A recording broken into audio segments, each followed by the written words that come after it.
Welcome back to another episode of Infidelity Tales Lab. We're thankful for your continued viewership. Before we begin, tell us, where in the world are you watching from? We love knowing our global reach. Now, let's dive into today's story. Chapter 1, Foundations. Dominic Hawthorne wiped sweat from his brow as he hammered the final nail into the custom bookshelf he'd built for his son's bedroom. At 42, his calloused hands told the story of a man who had built his life from nothing, literally. 20 years ago, he'd been a construction worker with ambition but little else.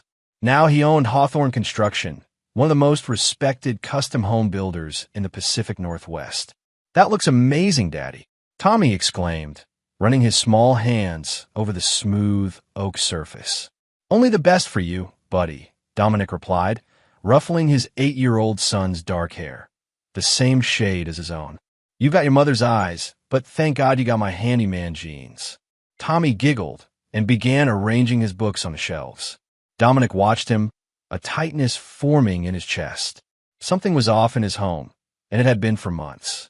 His wife, Olivia, was distant, constantly checking her phone and working late at her interior design firm.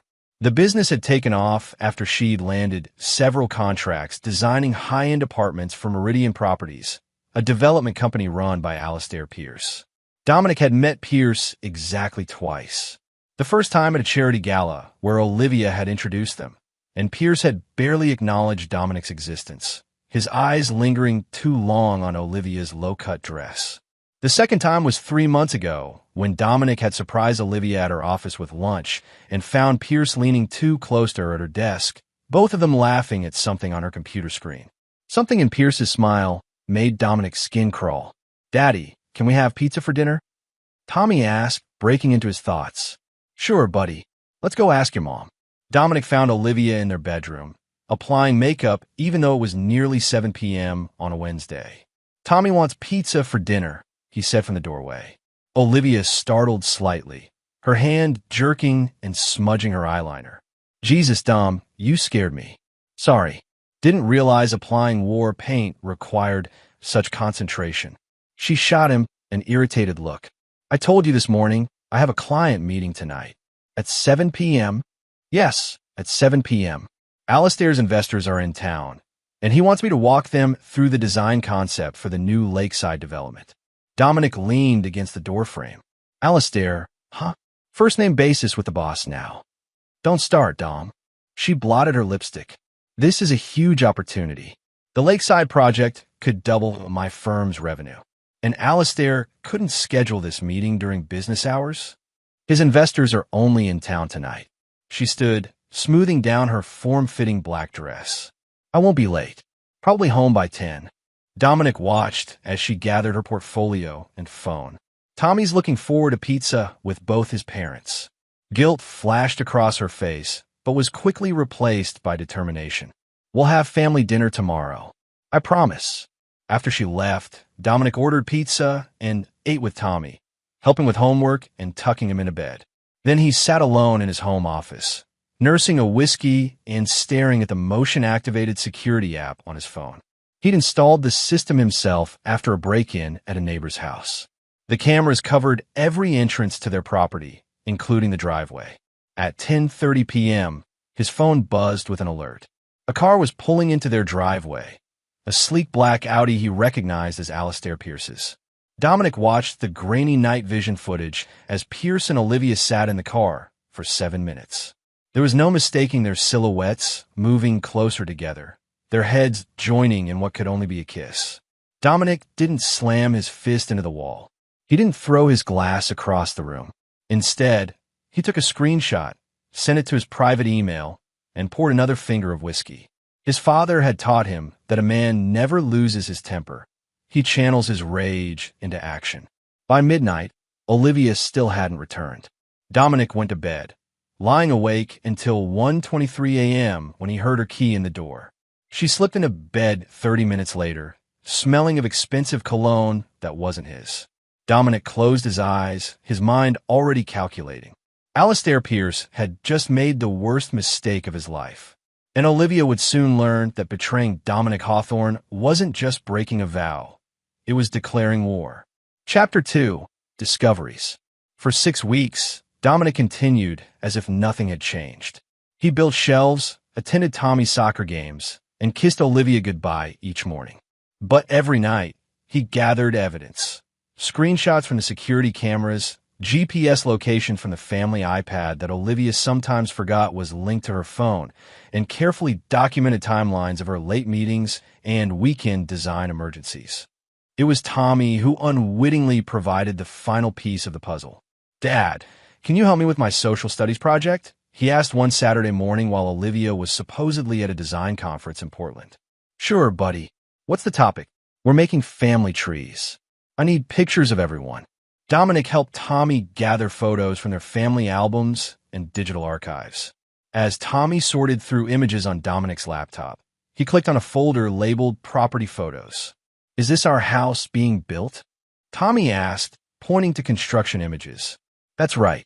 I took pictures of every stage."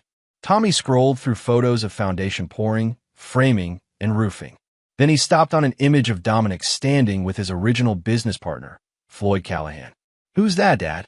Dominic felt a familiar pang at the sight of Floyd, the man who'd helped him start Hawthorne Construction, only to abruptly sell his stake in the company 3 years ago after a mysterious financial windfall. "That's Floyd. He used to work with me. He looks like Mr. Pierce." Dominic froze. "What did you say?" "He looks like Mr. Pierce. Mom's friend who gave me that cool drone for my birthday last month." Dominic kept his voice casual. "You've met Mr. Pierce?" Tommy nodded. "He came to the house once when you were in Chicago. Mom said it was for work, but they were just laughing and drinking wine." Dominic's mind raced.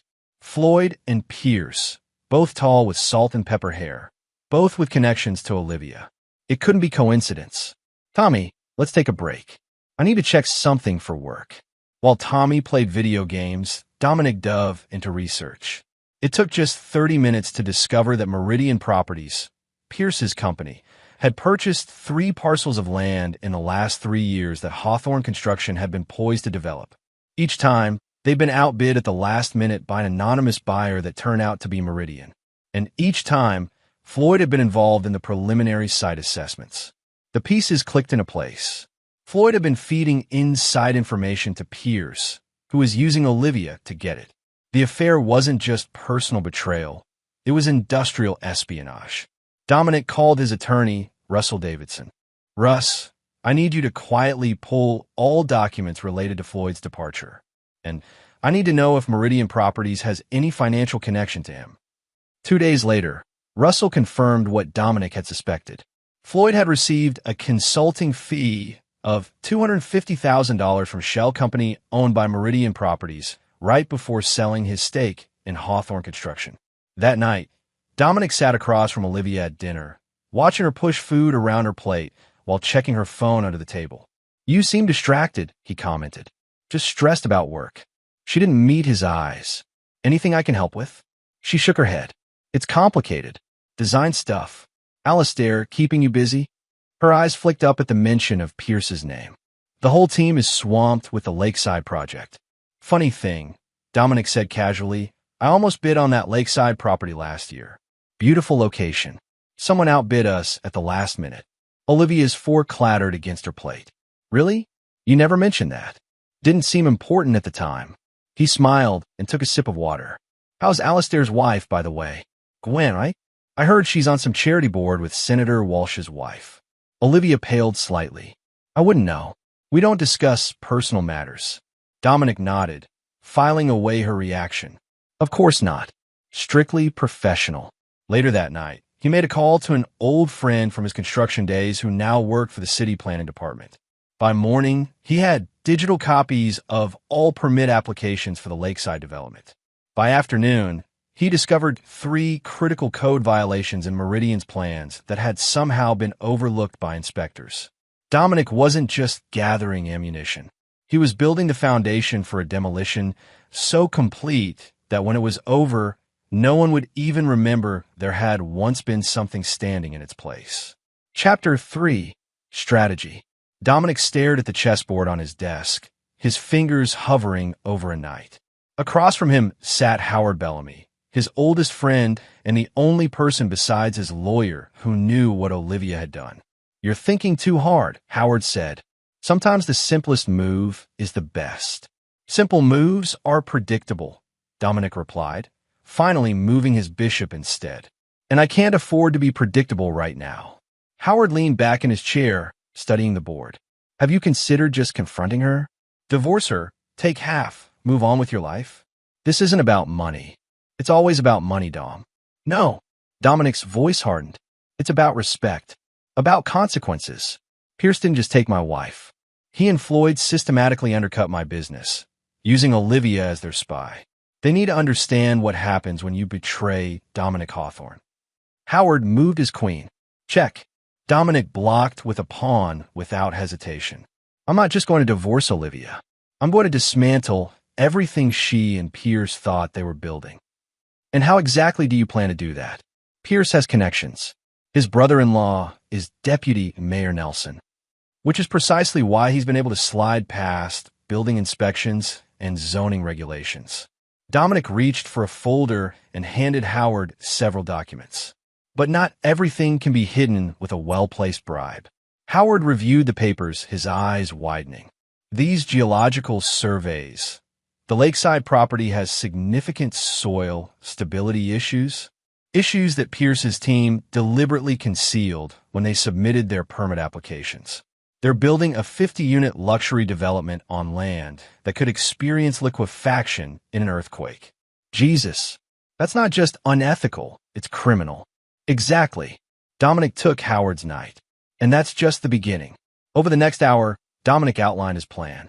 First, he would continue gathering evidence of Meridian's permit violations and code shortcuts. Second, he would secure his finances, discreetly moving assets to protect them from the coming divorce. Third, he would leverage his connections to buy strategic properties surrounding the lakeside development, effectively controlling access to utilities and road improvements the project would need. What about Olivia and Tommy? Howard asked. You're talking about destroying their future too. Dominic's expression darkened. I've already arranged for Tommy's financial security. I've established a trust fund in his name that neither Olivia nor I can touch. As for Olivia, he moved his rook. She made her choice when she decided to betray me with Pierce. She just didn't understand the consequences of that choice. And what about Floyd, your old partner? Floyd will learn that loyalty isn't just a word you toss around at company barbecues. Dominic's smile didn't reach his eyes. He sold out for $250,000. What he doesn't know is that the information he gave Pierce was incomplete. The structural plans for our major projects were modified after his departure. Any building using those specifications would have serious issues within 5 years. Howard looked troubled. That's extreme, Dom. No, it's justice. Pierce and Olivia didn't just have an affair. They systematically worked to undermine everything I've built. They used my son's mother as a weapon against me. Dominic moved his queen. Checkmate in 3 moves. Howard studied the board, then looked up at his friend with concern. You've changed, Dom. No. Dominic stood, walking to the window that overlooked the city. I've simply stopped pretending to be someone I'm not. My father built houses for 40 years. He taught me that the foundation determines whether a structure stands or falls. Pierce, Floyd, and Olivia built their plans on a foundation of betrayal. Now they'll watch it crumble. That night, after tucking Tommy into bed, Dominic found Olivia in their bedroom, packing an overnight bag. Going somewhere? He asked, leaning against the doorframe. Design retreat in Astoria for the weekend. I told you last week. She didn't meet his eyes. No, you didn't. She paused, then continued packing. I must have forgotten. It came up suddenly. Seems like a lot of things come up suddenly these days. She zipped the bag shut. What's that supposed to mean? Dominic smiled, the kind of smile that should have warned her. Nothing. Enjoy Astoria. The weather's supposed to be beautiful. Almost as beautiful as the view from Pierce's beach house in Cannon Beach. Olivia froze, her knuckles whitening around the handle of her bag. What are you talking about? Just making conversation. Tell Alistair I said hello. She stared at him, her face drained of color. Dom, don't worry, he said softly. Tommy and I will have a great weekend. I'm thinking of taking him fishing. Building memories, you know? the kind that last. For a moment, fear flickered in her eyes. Then she gathered herself. We should talk when I get back. Oh, we definitely will. Dominic stepped aside to let her pass. Have a wonderful weekend, Olivia. Make the most of it. As her car pulled out of the driveway, Dominic returned to his office and opened his laptop. The blinking dot on the GPS tracker he'd placed under her car confirmed she was heading toward the coast, not north to Astoria. He picked up his phone and dialed. Russell, it's time to move forward with the property acquisitions around Lakeside, and I need you to file those preliminary divorce papers on Monday. Yes, with the sealed evidence appendix. She'll be served when she returns from her weekend getaway. Dominic ended the call and turned to the wall map, where he'd marked Pierce's properties and developments. One by one, he began placing red pins on strategic locations, the first visible markers of a plan that had been forming in his mind for months. The war had officially begun. Chapter 4. Execution. The following Monday, Dominic sat in his office reviewing blueprints when his phone rang. Olivia's name flashed on the screen. He let go to voicemail. 3 minutes later, it rang again. And again. By the fourth call, he picked up. You had me served with divorce papers at my office? Her voice trembled with fury and shock. I thought your workplace was appropriate, considering it's where our marriage died. You can't do this. The allegations in these papers are all documented and verified, Dominic finished for her.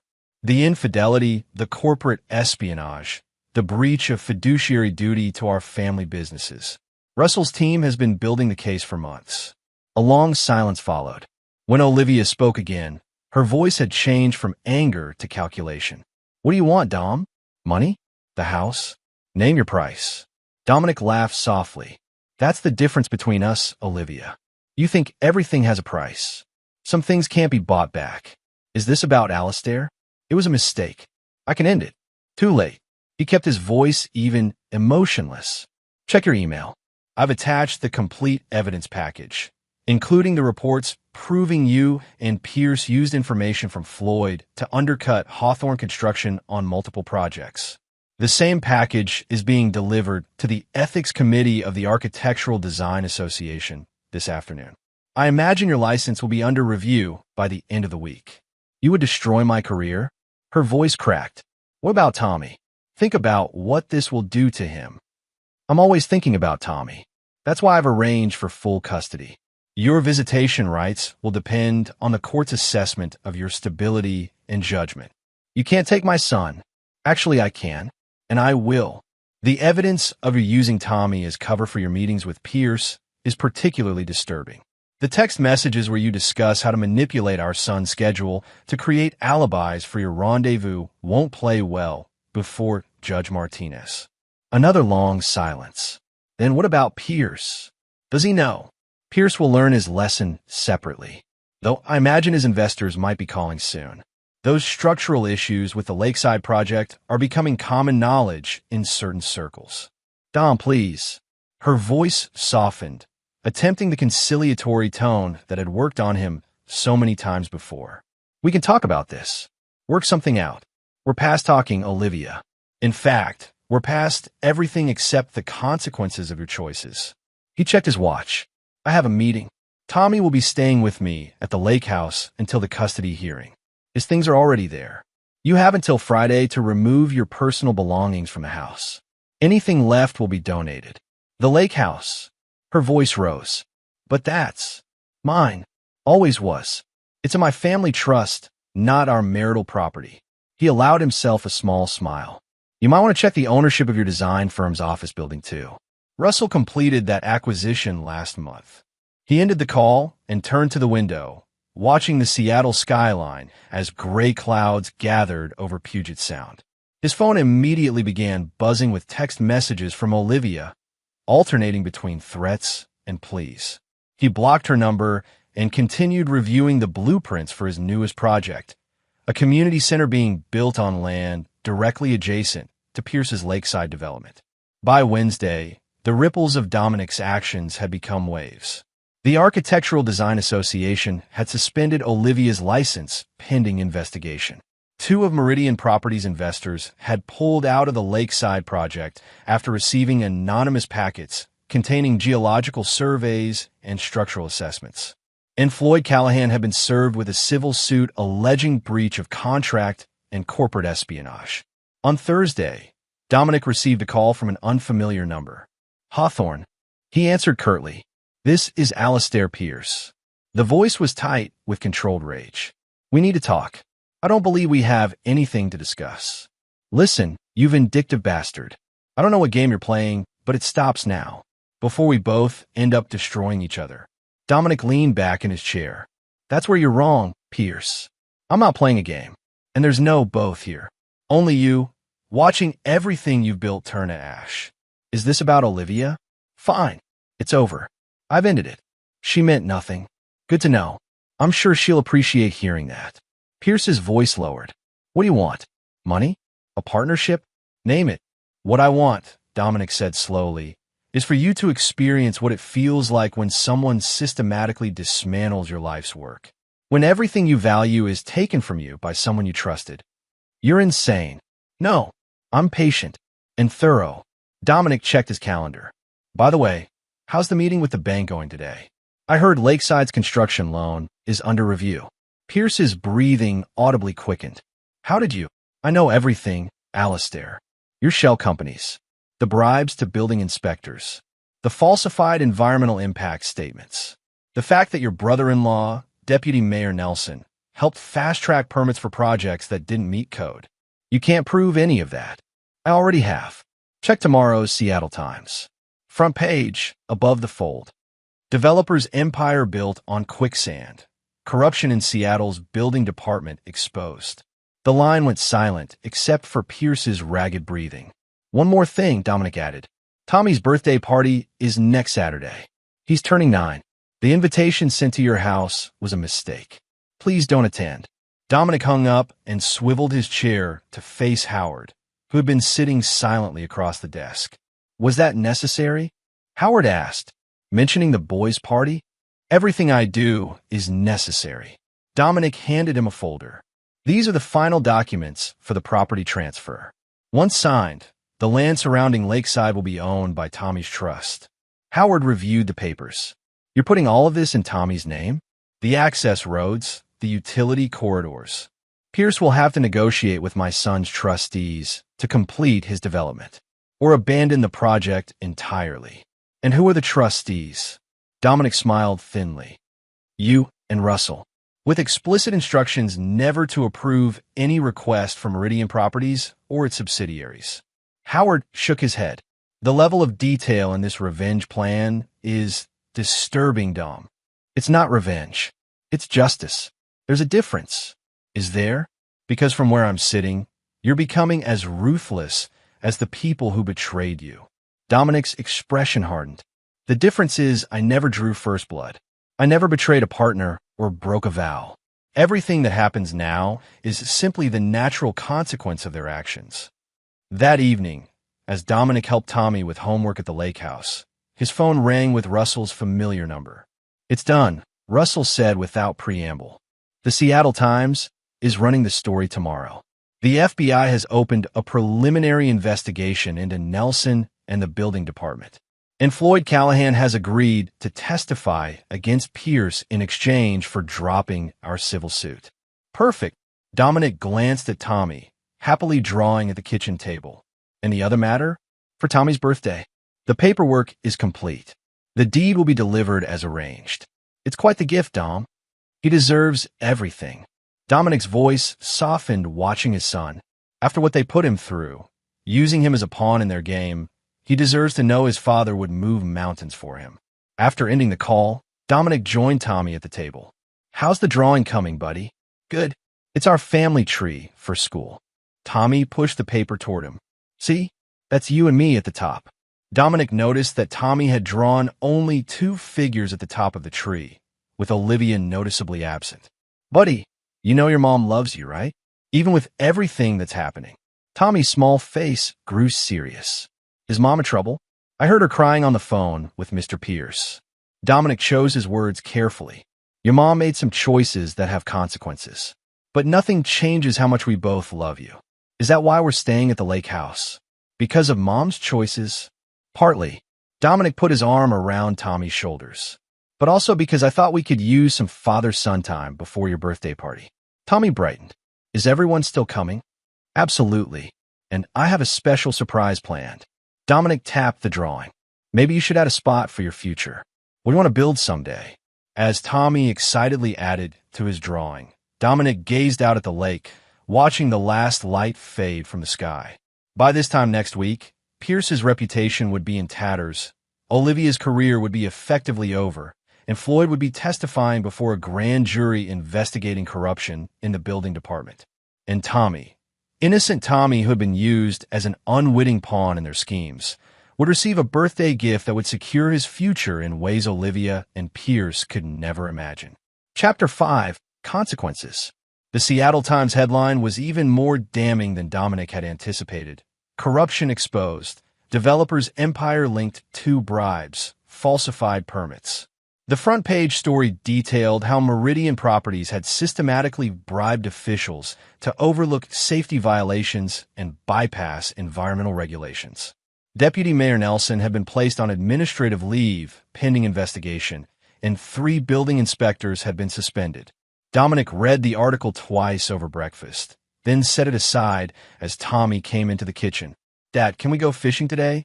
Absolutely, buddy. Right after I make a quick call. In his office, Dominic dialed Russell's number. Have you heard from Pierce's attorneys? They're in full damage control mode, Russell replied. They've requested a meeting to discuss, and I quote, mutually beneficial resolutions to ongoing disputes. Decline the meeting. I have no interest in resolution. Dom, from a legal standpoint, it might be wise to at least hear what they're offering. What they're offering, Dominic said coldly, is desperation. Pierce is watching his empire crumble. His investors are fleeing. The banks have frozen his construction loans. His wife has filed for divorce after learning about Olivia. He's hoping to negotiate his way out of consequences. And you're not interested in negotiation? I'm interested in completion. The job isn't finished yet. After ending the call, Dominic took Tommy fishing. They spent the day on the lake, catching trout and talking about school, friends, and Tommy's upcoming birthday. For a few hours, Dominic allowed himself to forget about revenge and simply be a father. But that evening, reality intruded. As Tommy played video games, Dominic received a text from an unknown number. You've made your point. Let's talk. For Tommy's sake. Oh. Dominic blocked the number without responding. Then another text from a different number. This has gone far enough. You're destroying lives. Meet me tomorrow at 2 p.m.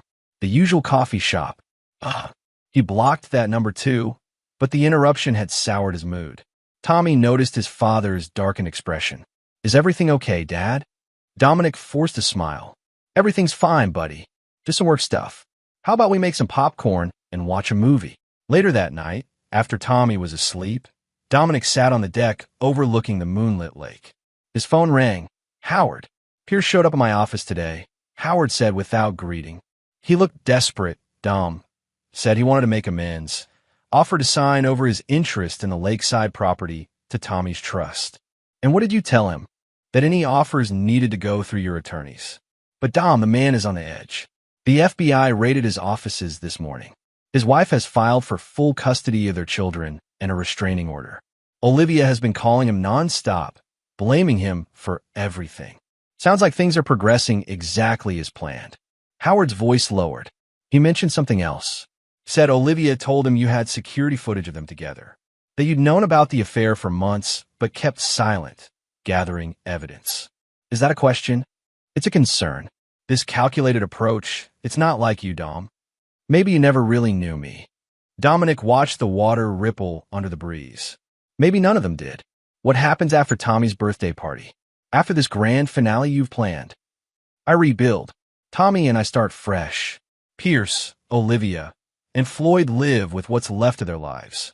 And that's enough for you? Destroying them completely? Dominic's voice hardened. They didn't just have an affair, Howard. They conspired to undermine my business. They used my son as cover for their meetings. They laughed about how easily they were manipulating me. I have the texts, the emails, the recorded conversations. So yes, complete destruction is exactly what they deserve. The day before Tommy's birthday, Dominic met with Judge Martinez in chambers, accompanied by Russell.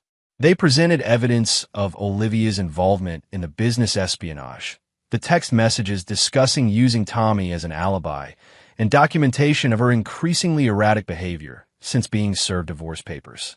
Mr. Hawthorne, Judge Martinez said after reviewing the evidence, "While these materials are certainly troubling, I'm concerned about your request for emergency, full custody with supervised visitation only.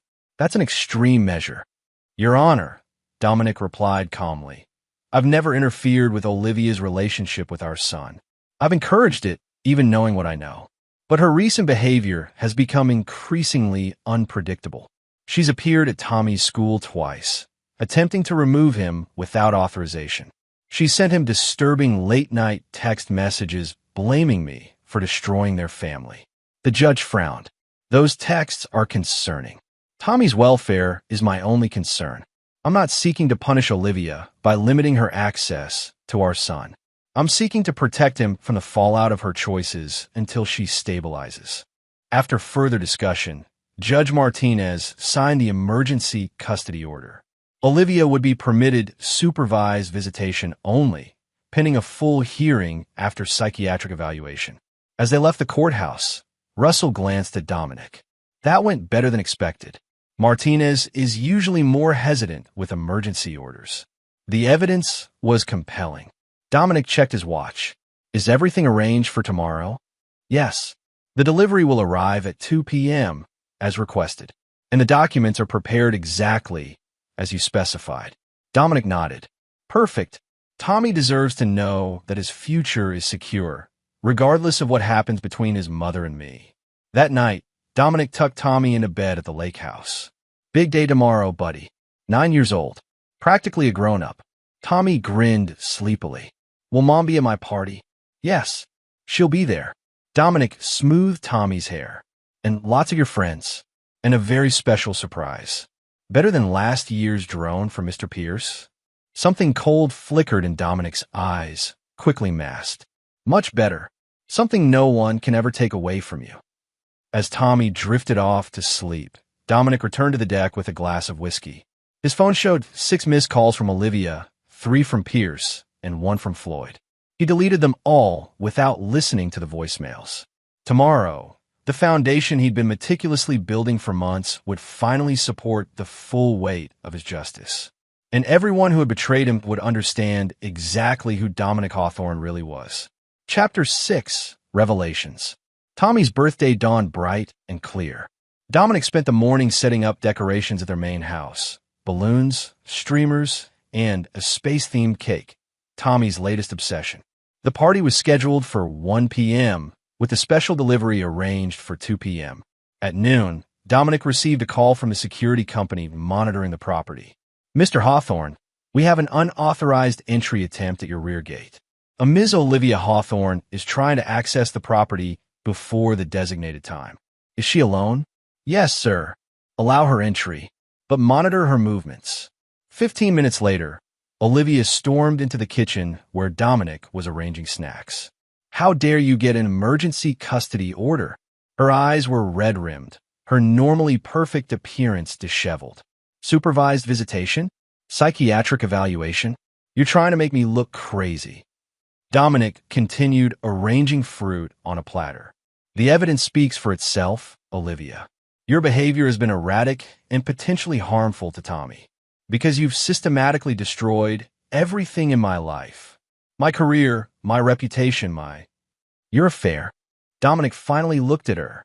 "Your conspiracy with Pierce to undermine my business? Your use of our son as cover for your meetings?"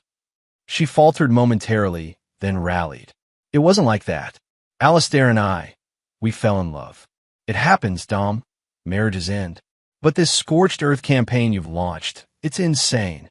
No, what's insane is thinking you could betray me and face no consequences." He kept his voice calm, almost conversational. "Did you really believe I wouldn't find out? That I wouldn't protect what's mine? Tommy is not a possession. On that, we agree." Dominic checked his watch. "Guests will be arriving soon. You're welcome to stay for the party. Tommy wants you here. But if you cause a scene, security will escort you out." Olivia's shoulders slumped. "What happened to you, Dom? You were never this cold, this calculating. I was always this person. You just never gave me reason to show it. He handed her a stack of plates. Make yourself useful. The children's table needs setting. For the next hour, they worked in silent tension, preparing for the party. Guests began arriving. Tommy's friends from school, Howard and his family, Russell and his wife, and various neighbors and friends. Tommy excitedly greeted everyone, proudly showing off his space-themed decorations. At 1:45 p.m., a commotion at the front door drew Dominic's attention. Alistair Pierce was arguing with the security guard. "Sir, you're not on the approved guest list," the guard was saying. "This is ridiculous. I was invited. Ask Olivia." Dominic approached. "Is there a problem?" Pierce turned, his handsome face haggard with stress. "Dominic, be reasonable. I just want to give Tommy his gift." "You weren't invited, Alistair," Olivia said. "Olivia doesn't make those decisions anymore." Dominic's voice was quiet but firm. "Tommy's party is for family and friends. You're neither." Pierce's expression hardened. "This vendetta has gone far enough. You've destroyed my company, my marriage, my reputation. What more do you want? I want you to leave. Now." For a moment, it seemed Pierce might argue further. Then his shoulders sagged. "Fine, but this isn't over, Hawthorne. No one can sustain the level of malice you've demonstrated without it eventually consuming them." As Pierce turned to leave, Tommy spotted him from across the yard. "Mr. Pierce, did you bring another cool present like last year?" The adults froze. Pierce recovered first, forcing a smile. "Not this year, Tommy. I just stopped by to wish you happy birthday." Olivia hurried over, positioning herself protectively near Tommy. "Alistair was just leaving, honey." Tommy looked confused. "But Dad said Mr. Pierce gave you rides to work sometimes. Can't he stay for cake?" An uncomfortable silence fell. Dominic stepped forward. "Tommy, why don't you show your friends the new telescope on the deck? It's all set up." As Tommy led his friends away, Pierce and Olivia exchanged panicked glances. Dominic merely watched them, his expression unreadable. "How long have you known?" Olivia whispered. "Long enough." Dominic checked his watch again. "Mr. Pierce should leave now. The delivery will be arriving soon." "What delivery?" Pierce demanded. Before Dominic could answer, the security guard approached again. "Mr. Hawthorne, there's a delivery person at the gate. Says he has a package for Master Tommy that requires signature." Perfect timing. "Let him through." A few minutes later, a uniformed delivery man entered the backyard carrying a large envelope. "Package from Master Tommy, from a Mr. Jonathan. It seems to be the deed to—" Dominic interrupted smoothly. "Tommy, come here, buddy. You have a special delivery." Tommy ran over excitedly. "What is it, Dad?" "It's from your grandfather, Jonathan. Remember I told you about him?" Tommy nodded solemnly. "Your dad who died before I was born." "That's right. Before he passed, he set up something special for you. Something that would be given to you on your 9th birthday." Olivia approached, confusion evident on her face. "Dom, what is this about?" "Your father never." "Actually, he did." Dominic turned to the delivery man. "Please read the full delivery notice." The man cleared his throat. "Package from Master Tommy, from a Mr. Jonathan Hawthorne, posthumously delivered as instructed. It seems to be the deed to Hawthorne Lake and all surrounding properties, totaling 500 acres, including Lakeside Peninsula, now registered in the Hawthorne Family Trust with Thomas Hawthorne named as primary beneficiary." Olivia's jaw dropped. Pierce, who had lingered despite being asked to leave, went pale. "Lakeside Peninsula?" Pierce repeated. That's where my development is being built?" "Yes." Dominic smiled coldly. "Or rather, was being built. The trust now owns the land, the access roads, and the utility corridors. And the trustees, Howard and Russell, have clear instructions about development restrictions." Tommy was looking at the large envelope in confusion. "On a lake." Dominic knelt beside him. "You own the lake where we've been staying, buddy. Your grandfather wanted you to have it when you were old enough to appreciate it. It means no one can ever take it away from you." Pierce stepped forward, his face contorted with rage. "This is impossible. I have deeds, permits, based on falsified documents and bribes." Dominic stood, positioning himself between Pierce and Tommy. "My father purchased that land 30 years ago. It's been in a family trust ever since, with instructions for transfer to Tommy on his 9th birthday. Your purchase was from a shell company that never actually owned the property. Your real dad couldn't even afford a present like this, Pierce snarled, gesturing to the expensive drone sitting among Tommy's gifts, the one he'd brought despite not being invited. Tommy looked at Dominic with momentary confusion. Then understanding dawned in his young eyes as he realized Pierce had tried to suggest Dominic wasn't his biological father. Olivia gasped. Alistair, how could you say that to a child? But the damage was calculated. In that brief moment of doubt, as Tommy glanced between Dominic and Pierce, the final piece of Dominic's plan fell into place. My real dad, Tommy said slowly, looking up at Dominic, is the one who's always been there, who takes me fishing and helps with my homework. Dominic squeezed Tommy's shoulder, then addressed Pierce with deadly calm. Security will show you out now. If you ever speak to my son again, the consequences will make what you've experienced so far seem like a gentle warning. As security escorted a protesting Pierce from the property, Dominic turned to the silent, shocked guests. Everyone, please enjoy the party. Tommy has a cake to cut, and I believe there are still presents to open. Gradually, the festive atmosphere returned. Tommy, resilient as children often are, was soon excitedly explaining to his friends that he owned an entire lake. Olivia remained shell-shocked and silent, watching from the periphery as her son celebrated without needing her. Later, as guests began to leave, Olivia approached Dominic. Was this your plan all along? To use Tommy's birthday to deliver the final blow. Tommy's birthday was always going to be special, Dominic replied. The timing of everything else was fortuitous. And now what? You've destroyed Alistair. You've ruined my career and reputation. You've taken my son. Is your revenge complete? Dominic regarded her thoughtfully. It was never about revenge, Olivia. It was about consequences, about ensuring that people understand that every action has a response. He gestured toward Tommy, laughing with his remaining friends, and about making sure that my son knows his father will move heaven and earth to protect him, even from his own mother's poor choices. Olivia's eyes filled with tears. I never meant to hurt Tommy, but you did. When you used him as cover for your affair, when you chose Pierce over his stability and happiness. Dominic's voice remained even, without heat. Your supervised visitation begins next Wednesday. 3 hours, with the court-appointed supervisor present. I suggest you use that time to begin rebuilding whatever relationship you can with our son. As Olivia turned to leave, Dominic added, Oh, and Olivia? The lake house where you and Pierce used to meet when you claimed to be at design conferences? It's part of Tommy's trust now, too. I've arranged for it to be donated to a children's camp for underprivileged youth. Seems fitting, don't you think? Her face crumpled as she walked away, the full weight of everything she had lost finally sinking in. That night, after Tommy was in bed, Dominic sat alone on the deck of their home, nursing a whiskey and watching the stars. Howard joined him, taking the adjacent chair.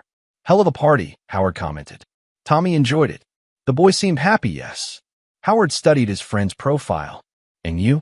Did you get what you wanted? Dominic considered the question. Justice was served. The guilty were punished. Tommy's future is secure. That's not what I asked. Dominic turned to face his oldest friend. What I wanted was for them to understand exactly who they chose to betray. For them to recognize that actions have consequences. And yes, Howard, I got precisely what I wanted. Howard nodded slowly. For what it's worth, I think Tommy is lucky to have you as his father. A rare, genuine smile crossed Dominic's face. That, my friend, is worth everything. As Howard left, Dominic remained on the deck, contemplating the stars. The foundation of his life had been shaken, but not destroyed. He had rebuilt something stronger, more honest, and ultimately more enduring. Tommy would grow up knowing his father's true nature, not just the builder of houses, but the protector of what mattered most. And anyone who ever considered crossing Dominic Hawthorne in the future would remember the fate of those who had tried before. Chapter 7. Aftermath. 6 months after Tommy's birthday party, Dominic stood at the edge of Hawthorne Lake, watching his son skip stones across the placid surface. The lake house, now fully renovated, had become their primary residence. The city house sold to create distance from painful memories. 7 skips. Tommy shouted triumphantly. Did you see that, Dad? I did. You're getting better every day. Tommy beamed. Then his expression grew more serious. Mom's coming tomorrow, right? Yes, for your school play. Front row, as promised. The court-mandated psychiatric evaluation had eventually granted Olivia unsupervised visitation rights, though Dominic retained primary custody.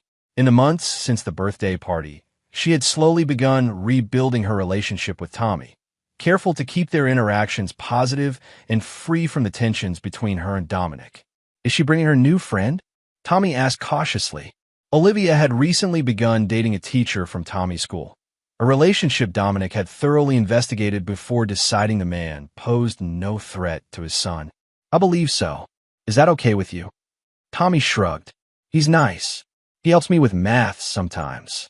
Dominic nodded, filing away the information. Good. Math is important. As they headed back to the house for dinner, Dominic's phone rang. Russell. I'll be right in, buddy. Start washing up, he told Tommy before answering. Russell, what's the update? Pierce's appeal was denied. The property remains in Tommy's trust, and the development project is officially dead. And the criminal charges? He took the plea deal. 18 months in a minimum security facility, 5 years probation, and restitution payments to the affected homebuyers. What about Floyd? Probation only in exchange for his testimony. He's moved to Arizona, trying to start over. Dominic absorbed this information with quiet satisfaction. And the deputy mayor? Nelson resigned last week as part of his own plea agreement. The FBI investigation is expanding to other developments and officials. Perfect. Dominic gazed out at the lake. And the community center construction? On schedule. The Hawthorne Foundation's first major project will open next spring. After Tommy's birthday revelation, Dominic had established the Hawthorne Foundation, dedicated to building safe, affordable housing and community spaces. The first project, intentionally located adjacent to what would have been Pierce's luxury development, was a community center providing after-school programs, job training, and resources for families in need. Any word from Olivia about the foundation board position? Dominic asked. Her attorney says she's considering it. It would be good optics for her rehabilitation in the community. Dominic had recently offered Olivia a non-voting advisory position on the foundation board, a calculated move that would show the community he was willing to co-parent civilly while keeping her firmly under his control. Keep me posted. And Russell, thank you for everything. That evening, after dinner and homework, Dominic sat in his office reviewing the latest foundation plans when Tommy appeared in the doorway. Dad, can I ask you something? Always, buddy. Tommy entered hesitantly, clutching a framed photo, the one of Dominic and Floyd that he'd found months ago. Why do you still have this picture if Mr. Callahan was a bad person? Dominic considered the question carefully. Floyd made bad choices that hurt our family. But before that, he helped me build something important. The picture reminds me to be careful who I trust. Mom says people can change, that everyone deserves forgiveness. Your mom has a perspective, and there's wisdom in forgiveness. Dominic set the photo aside, but there's also wisdom in remembering that actions have consequences. Tommy frowned, processing this. Is that why Mr. Pierce had to go to jail? Because of consequences? Exactly. Mr. Pierce broke the law. He cheated people. Those actions had consequences. But you didn't put him in jail. The police did. Dominic smiled slightly. The police enforced the law. I simply made sure the truth came to light. Tommy seemed satisfied with this explanation. I'm glad we live at the lake now. I like it better than our old house. Me too, buddy. After Tommy went to bed, Dominic poured himself a whiskey and opened his laptop. An email from Olivia awaited him. Dom, I've decided to accept the foundation board position. Not for you, but for Tommy. He deserves to see his parents working together on something positive. The past year has been a harsh lesson in consequences, as you would say. I've lost almost everything that once mattered to me. But I'm rebuilding, just as you've always been so good at doing. I'll never forgive you for the calculated way you dismantled my life. But I understand now what drove you to it. And perhaps, in some twisted way, I deserved it. See you at Tommy's play tomorrow. Olivia. Dominic read the email twice, then deleted it without responding. Forgiveness had never been part of his plan, nor had he sought her understanding. The consequences she had experienced were exactly what her actions warranted. No more, no less. His phone buzzed with a text from Howard. Dinner tomorrow after Tommy's play? We should discuss the Foundation's next project. Dominic replied affirmatively, then set his phone aside. Howard remained his closest friend, though their relationship had been strained by the events of the past year. Howard had questioned the extent of Dominic's retribution, concerned that the cold, calculating side of his friend had overtaken the man he once knew. But Dominic knew better. He wasn't changed. He was revealed. The mask of amiable builder and devoted family man had simply slipped to show the steel beneath. The unforgiving core that had always existed, waiting for a reason to emerge. The next day, Dominic sat in the school auditorium, watching Tommy perform in his class play. 3 rows behind him sat Floyd Callahan, now returned from Arizona for a brief visit. Dominic had spotted him entering, but gave no indication of recognition. In the row behind Dominic sat Olivia with her new boyfriend, maintaining a respectful distance. After the performance, as parents and children mingled in the lobby, Floyd approached cautiously. Dominic. Dominic turned, his expression neutral. Floyd, I didn't expect to see you here. My nephew is in Tommy's class. Floyd shifted uncomfortably. I wanted to say, don't. Dominic's voice was quiet but firm. Whatever amends you're hoping to make, save them. We're done. I know I can never fix what I did, but I want you to know I regret it. Every day. Regret is the luxury of those who've been caught, Floyd. It means nothing to me. Floyd nodded resignedly. I understand. For what it's worth, the Foundation's work, it's impressive. You've created something good from all this. I've always built things to last, Floyd. Even my retribution. Dominic gave a thin smile. Enjoy your visit. I suggest making it brief. As Floyd walked away, Olivia approached with Tommy. He was amazing, she said, smiling proudly at their son. He was, Dominic agreed.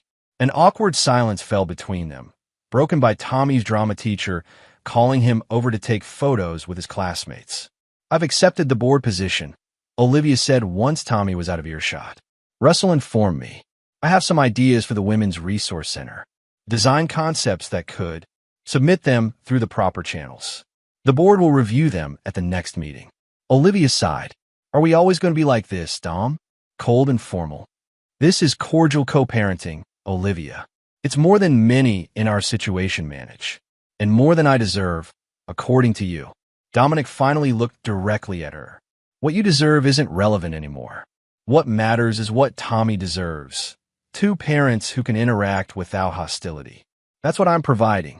Before she could respond, Tommy ran back to them, excited about his performance. Dominic smoothly shifted into proud father mode, the momentary tension with Olivia invisible to their son. Later that evening, over dinner with Howard in an upscale restaurant overlooking Puget Sound, Dominic shared his plans for the Foundation's expansion. 3 new projects next year, he explained. The Women's Resource Center, a vocational training facility, and affordable housing near the university. Howard nodded approvingly. Ambitious, and funded entirely by the settlement from Pierce's company, primarily. Poetic justice. Howard studied his friend. You've channeled everything into this foundation. The revenge, the anger, even the proceeds from destroying your enemies. It's almost as if you're trying to balance some cosmic scale. There's nothing cosmic about it. Dominic sipped his wine. It's simple mathematics. They took from me, so I took from them.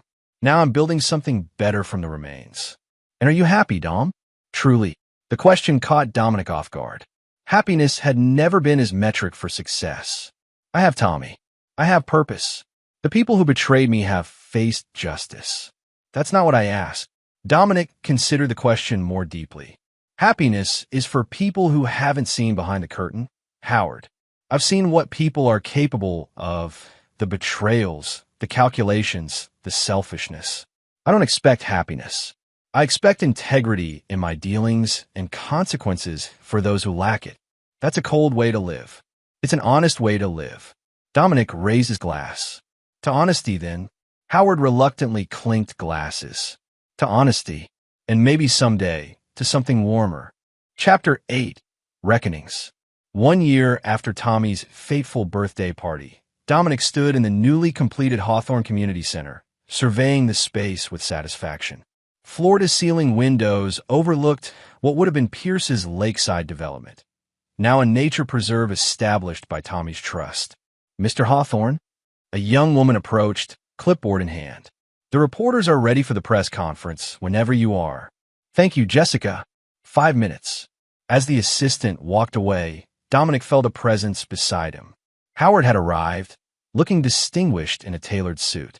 "Quite the achievement," Howard commented, gesturing to the bustling community center. "From blueprint to reality in record time. When you don't have to navigate bribery channels, construction moves efficiently." Dominic straightened his tie. "Is Tommy here?" "In the game room with the other kids. Olivia dropped him off. She's in the audience for your speech." Dominic nodded, unsurprised. Despite their history, Olivia had become an active contributor to the foundation, redesigning her career around community-focused architecture. Her expertise was valuable, and Dominic was pragmatic enough to utilize it, maintaining strict professional boundaries. "Any word from our recently released friend?" Howard asked carefully. Alastair Pierce had completed his prison sentence 2 months earlier, emerging from incarceration a shadow of his former self.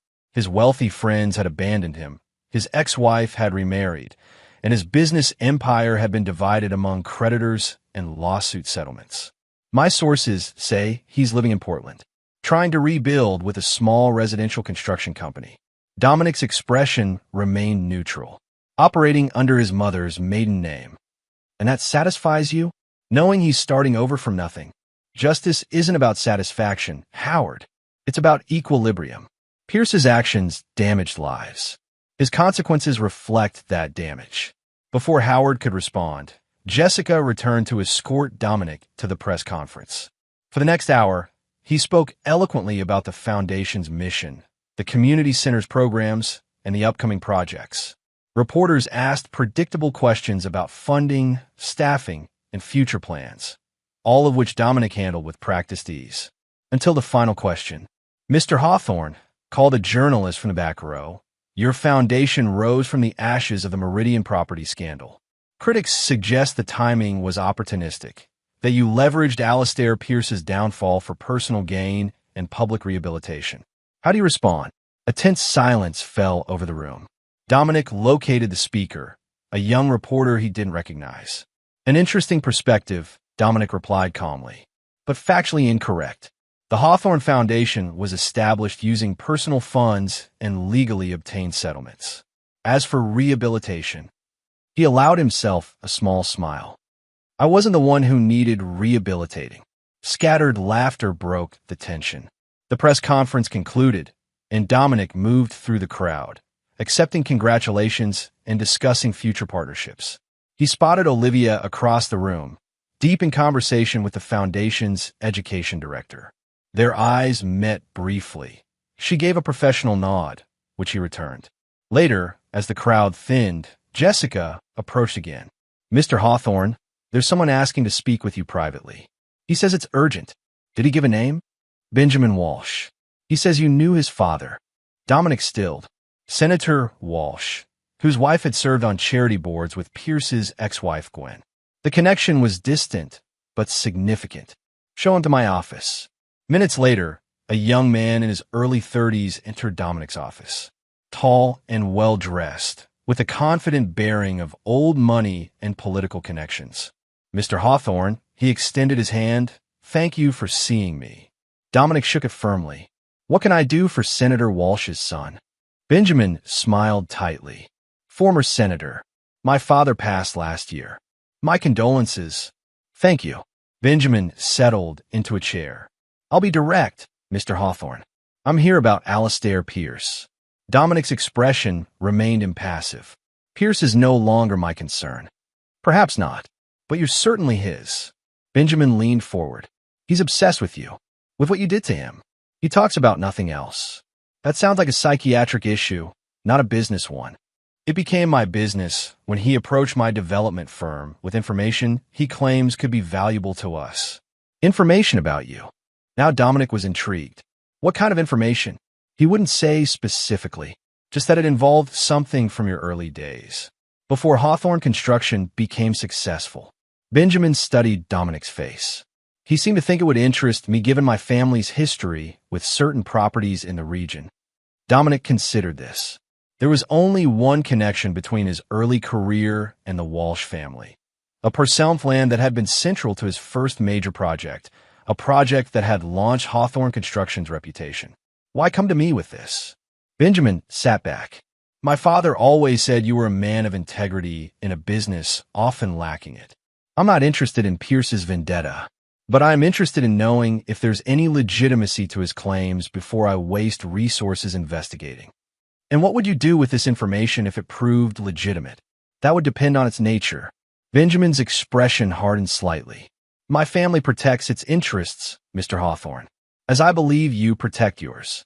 The implied threat was subtle but clear. Dominic made a quick calculation. Pierce is grasping at straws. Whatever he suggested about my early projects or their connection to your family's properties is desperation from a broken man. You seem very certain. I am. Dominic stood, signaling the end of the meeting. But I appreciate the professional courtesy of this conversation. Your father raised you well. Benjamin rose, extending his hand again. He did. He also taught me to verify, then trust. I'll be looking into Pierce's claims, Mr. Hawthorne. Not out of malice, but due diligence. You'll find nothing worth your time. For both our sakes, I hope you're right. After Benjamin left, Dominic immediately called Russell. I need a complete background check on Benjamin Walsh, and I need to know who Pierce has been meeting with since his release. Something concerning? Russell asked. Potentially. Pierce has apparently approached Walsh with claims about my early projects. Specifically, I believe, the Westridge development. Russell was silent for a moment. That could be problematic, only if there's evidence. And we both know there isn't. There's always evidence, Dom. Sometimes it's just buried deep enough that no one thinks to look for it. Dominic ended the call and stared out the window at the nature preserve that had once been Pierce's dream development. The man was more resourceful than he'd given him credit for. Approaching the Walsh family was strategic. They had the resources and potential motivation to cause problems if Pierce's information proved valuable. That evening, as Dominic drove Tommy home from the community center opening, his son was unusually quiet.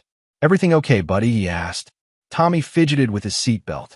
Mom said Mr. Pierce is out of jail now. Dominic kept his eyes on the road. That's right.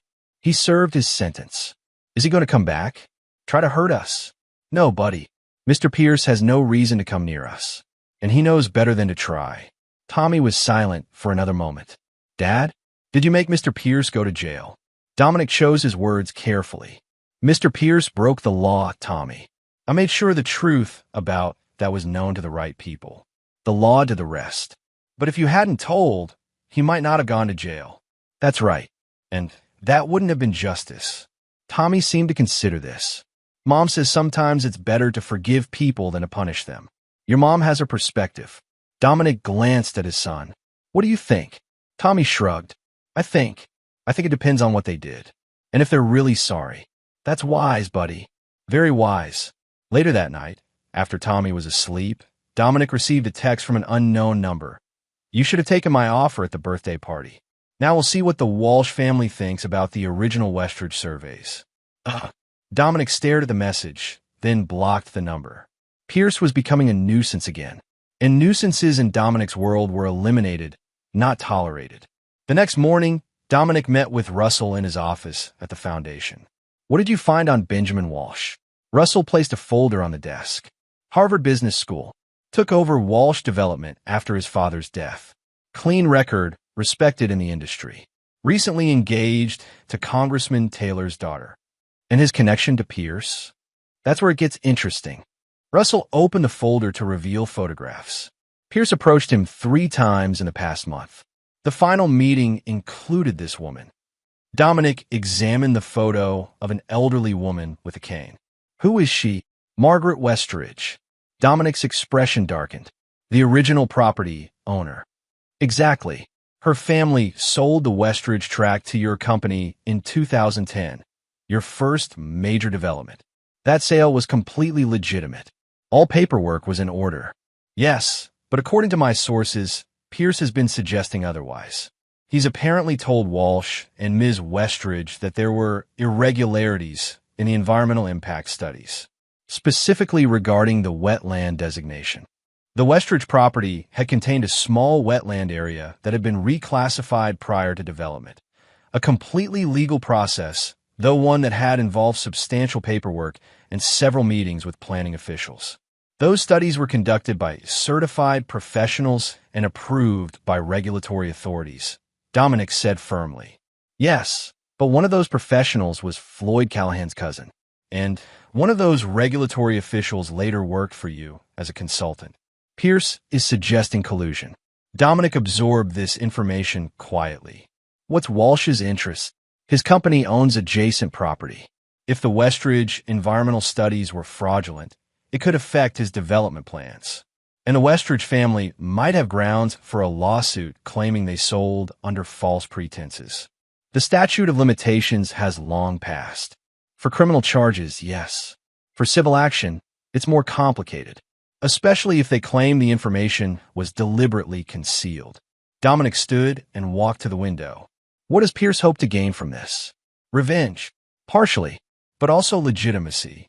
If he can prove you engage in similar practices to what he was convicted for, it validates his claim that he was singled out unfairly.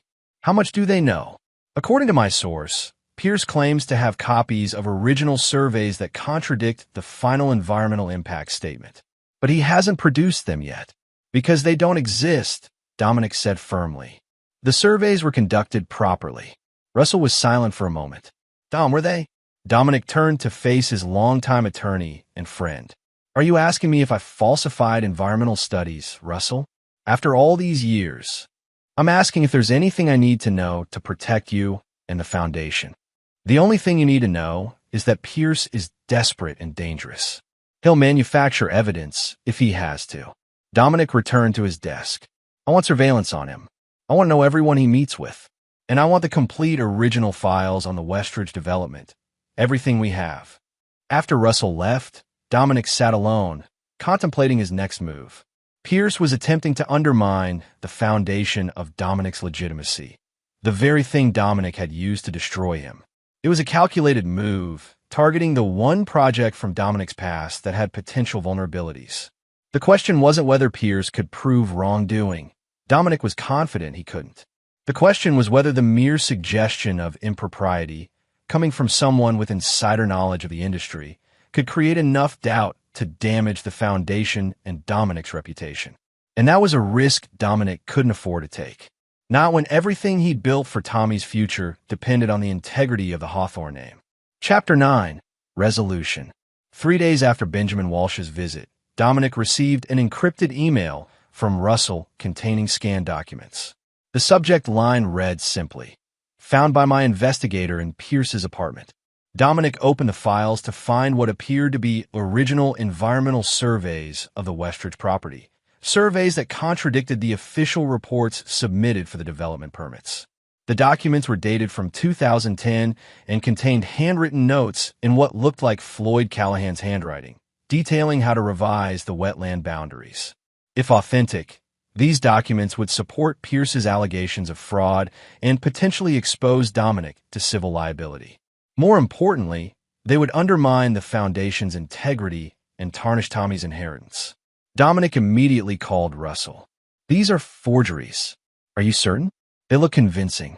Floyd's handwriting is close but inconsistent. And the letterhead, look at the logo. We changed design firms in 2009. These used a newer logo on supposedly older documents." Good catch. Russell sounded relieved. But it means Pierce is actively fabricating evidence. How did your investigator obtain these? Paid a cleaning service employee for access. Completely off the books. Make copies, then have them returned exactly as found. Pierce mustn't know we're aware of his plan. The next day, Dominic received a formal letter from Benjamin Walsh requesting a meeting to discuss historical matters relating to the Westridge development. The letter mentioned that Margaret Westridge and her attorney would be present, along with other interested parties. Instead of responding directly, Dominic called Howard. "I need your help with something delicate." 2 hours later, Howard arrived at Dominic's office. After ensuring privacy, Dominic explained the situation. "Pierce is manufacturing evidence to suggest I fraudulently developed the Westridge property. He's convinced Benjamin Walsh and the original property owner to investigate." Howard frowned. "But the development was legitimate, right?" Dominic gave him a long look. "Of course it was. But perception matters as much as reality. If Pierce can create enough doubt, he could damage the foundation. What do you need from me? Margaret Westridge trusts you. Your firm handled her late husband's estate. I need you to meet with her privately before Walsh's planned confrontation." Howard hesitated. To do what exactly? To show her these. Dominic handed over a folder containing photographs and documents. "These are the original, authentic surveys of her property, along with records of the full payment her family received, considerably above market value at the time." Howard reviewed the materials. "And if she asks why I'm involved, tell her the truth. That you're concerned she's being used as a pawn in Pierce's vendetta against me. That her reputation could be damaged if she associates with his false claims. Do you think she'll listen? She's a practical woman from a business-minded family. Show her the financial records, especially the comparison showing how much more she received than similar properties sold that year." Howard nodded slowly. "And Walsh? I'll handle Walsh separately." After Howard left, Dominic made another call to Senator Walsh's widow, Elizabeth. They had served together on charity boards years ago, and while not close friends, they shared mutual respect. "Elizabeth, it's Dominic Hawthorne. I apologize for calling unexpectedly, but I'm concerned about a situation involving Benjamin." He explained that her son was being drawn into a potentially embarrassing situation by Alastair Pierce, a convicted felon with a personal vendetta. "Benjamin is a smart businessman," Elizabeth replied. "He wouldn't pursue this without reason. Pierce is presenting forged documents, Elizabeth, documents that appear to show irregularities in the Westridge development. But they're fabrications designed to damage my foundation and reputation.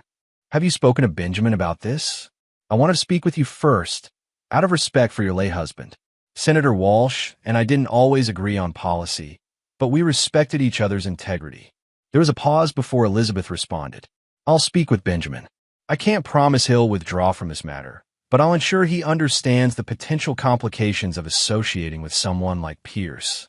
That's all I ask." "Thank you, Elizabeth."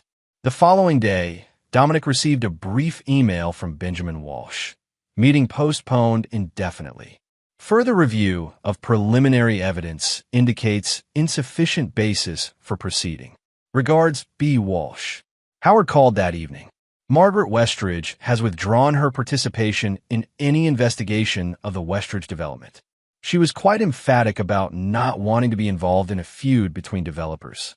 Dominic allowed himself a moment of satisfaction. "And Pierce, according to my sources, he's furious. Apparently showed up at Walsh's office demanding an explanation and was escorted out by security." "Perfect." Dominic gazed out at the lake, watching Tommy skip stones in the fading light. One final piece to attend to. The next morning, Dominic visited the small office Pierce had established in Portland. The secretary, not recognizing him, asked if he had an appointment. "No, but Mr. Pierce will want to see me. Tell him Dominic Hawthorne is here." Moments later, a visibly agitated Pierce burst from his office. "You, how dare you show up here? Is there somewhere we can speak privately?" Dominic asked calmly. Pierce glared, then jerked his head toward his office. Once inside with the door closed, he turned on Dominic. "Here to gloat?" Walsh pulled out. "The Westridge woman won't return my calls. You've poisoned everyone against me. Again, I'm here to deliver a message, Alastair. One final message. I don't want to hear anything you have to say." Dominic placed a USB drive on the desk. "This contains footage from your recent meetings with Walsh and Margaret Westridge. It also contains clear images of the forged documents you created. Documents that constitute criminal fraud." Pierce paled. "You're bluffing." "Am I?" Dominic sat down uninvited. "You're on probation, Alastair. Criminal fraud would send you back to prison, this time to a considerably less comfortable facility than your previous accommodation. What do you want? For you to disappear. Permanently. Not just from my life and Tommy's, but from this region entirely. Pierce laughed bitterly. You want me to just abandon everything and leave? Because you say so? No. Because it's your only viable option. Dominic leaned forward. The alternative is that I provide this evidence to your probation officer and the FBI. You return to prison. Upon release, you'll find that I've established a foundation grant specifically designed to fund legal representation for anyone who believes they were defrauded by your business practices. There are plenty of former clients who would jump at financial backing to pursue claims against you. You're insane. This isn't vendetta, Alistair. It's mathematics. You try to destroy what I built. You failed. Now you're trying again and failing again. The sensible choice is to acknowledge defeat and move on. Pierce stared at him, hatred burning in his eyes. You destroyed everything I had. My company, my marriage, my reputation. No, Dominic stood. You destroyed those things when you chose to cheat, lie, and manipulate. I merely ensured you face the consequences of those choices. He moved toward the door. You have 48 hours to make arrangements to leave. After that, the evidence goes to the authorities. And if I agree, you'll just let me walk away. As long as you never contact me, my family, or anyone connected to us again. As long as you establish your new life at least 500 miles from here. And as long as you understand that if you ever attempt to retaliate again, the consequences will make your previous experiences seem pleasant by comparison. Pierce slumped in his chair, the fight visibly draining from him. You really are a monster, Hawthorne. No, I'm just a man who protects what's his. Something you should have considered before targeting my family. Dominic opened the door. 48 hours, Alistair. Make them count. 3 days later, Russell confirmed that Pierce had sold his fledgling business and purchased a one-way ticket to Miami. The threat was neutralized, this time permanently. That weekend, Dominic and Tommy stood on the dock at Hawthorne Lake, fishing poles in hand. The morning sun glinted off the water, and birds called from the surrounding forest that Tommy's trust now protected in perpetuity. Dad, Tommy asked, reeling in his line. Are we going to the foundation opening next week? The one for the new housing project. Absolutely. It's an important day. Tommy nodded thoughtfully. Mom says you're helping a lot of people now. That the foundation is doing good things. That's the goal, buddy. To build something meaningful. Something that lasts. Is that why you were so angry when Mr. Pierce and Mom tried to hurt her business? Because you were building something important. Dominic looked down at his son, perceptive, intelligent, and mercifully innocent of the full scope of adult betrayals and retributions. Partly, but mostly because they betrayed trust. When people work together, they have to trust each other. Breaking that trust doesn't just hurt feelings. It damages everything connected to it. Like when Adam lied about breaking the window at school, and then everyone in class got in trouble. Something like that, yes. Tommy was quiet for a moment, then said, I'm glad the bad stuff is over. I like how things are now. Dominic put his arm around his son's shoulders. Me too, buddy. As they stood together on the dock, Dominic surveyed the kingdom he had defended and expanded. Not just the physical properties and business holdings, but the legacy he was creating for Tommy. A legacy built on the understanding that actions have consequences, that betrayal comes with a cost, and that real power lies not in forgiveness, but in the ability to deliver justice on your own terms. The foundation he had established would do good work, helping communities and creating opportunities. But its true purpose, like everything Dominic had built since Olivia's betrayal, was to ensure that Tommy inherited a world where the Hawthorne name commanded respect and even fear, where no one would dare cross him as they had his father. Olivia had rebuilt a cordial relationship with Tommy and found a new path forward professionally. Floyd had retreated to obscurity, his reputation permanently stained. Pierce had been systematically destroyed, then exiled when he attempted to retaliate. And Dominic? He had emerged stronger, his true nature revealed but unchallenged. The ruthless calculator beneath the builder's exterior now acknowledged, and even respected by those who had previously underestimated him. "I think I got a bite," Tommy exclaimed, his fishing rod bending. "Steady," Dominic advised, watching his son battle with the fish. "Take your time. Remember what I taught you." As Tommy successfully landed the large trout, his face glowing with pride, Dominic felt a rare moment of genuine contentment. Not happiness. That was, as he told Howard, for people who hadn't seen behind the curtain, but satisfaction in knowing that every foundation he'd laid, both literal and metaphorical, had been built to withstand any storm. And anyone who ever considered crossing Dominic Hawthorne in the future would remember the fate of those who had tried before. And there you have it. Another story comes to an end. What did you think?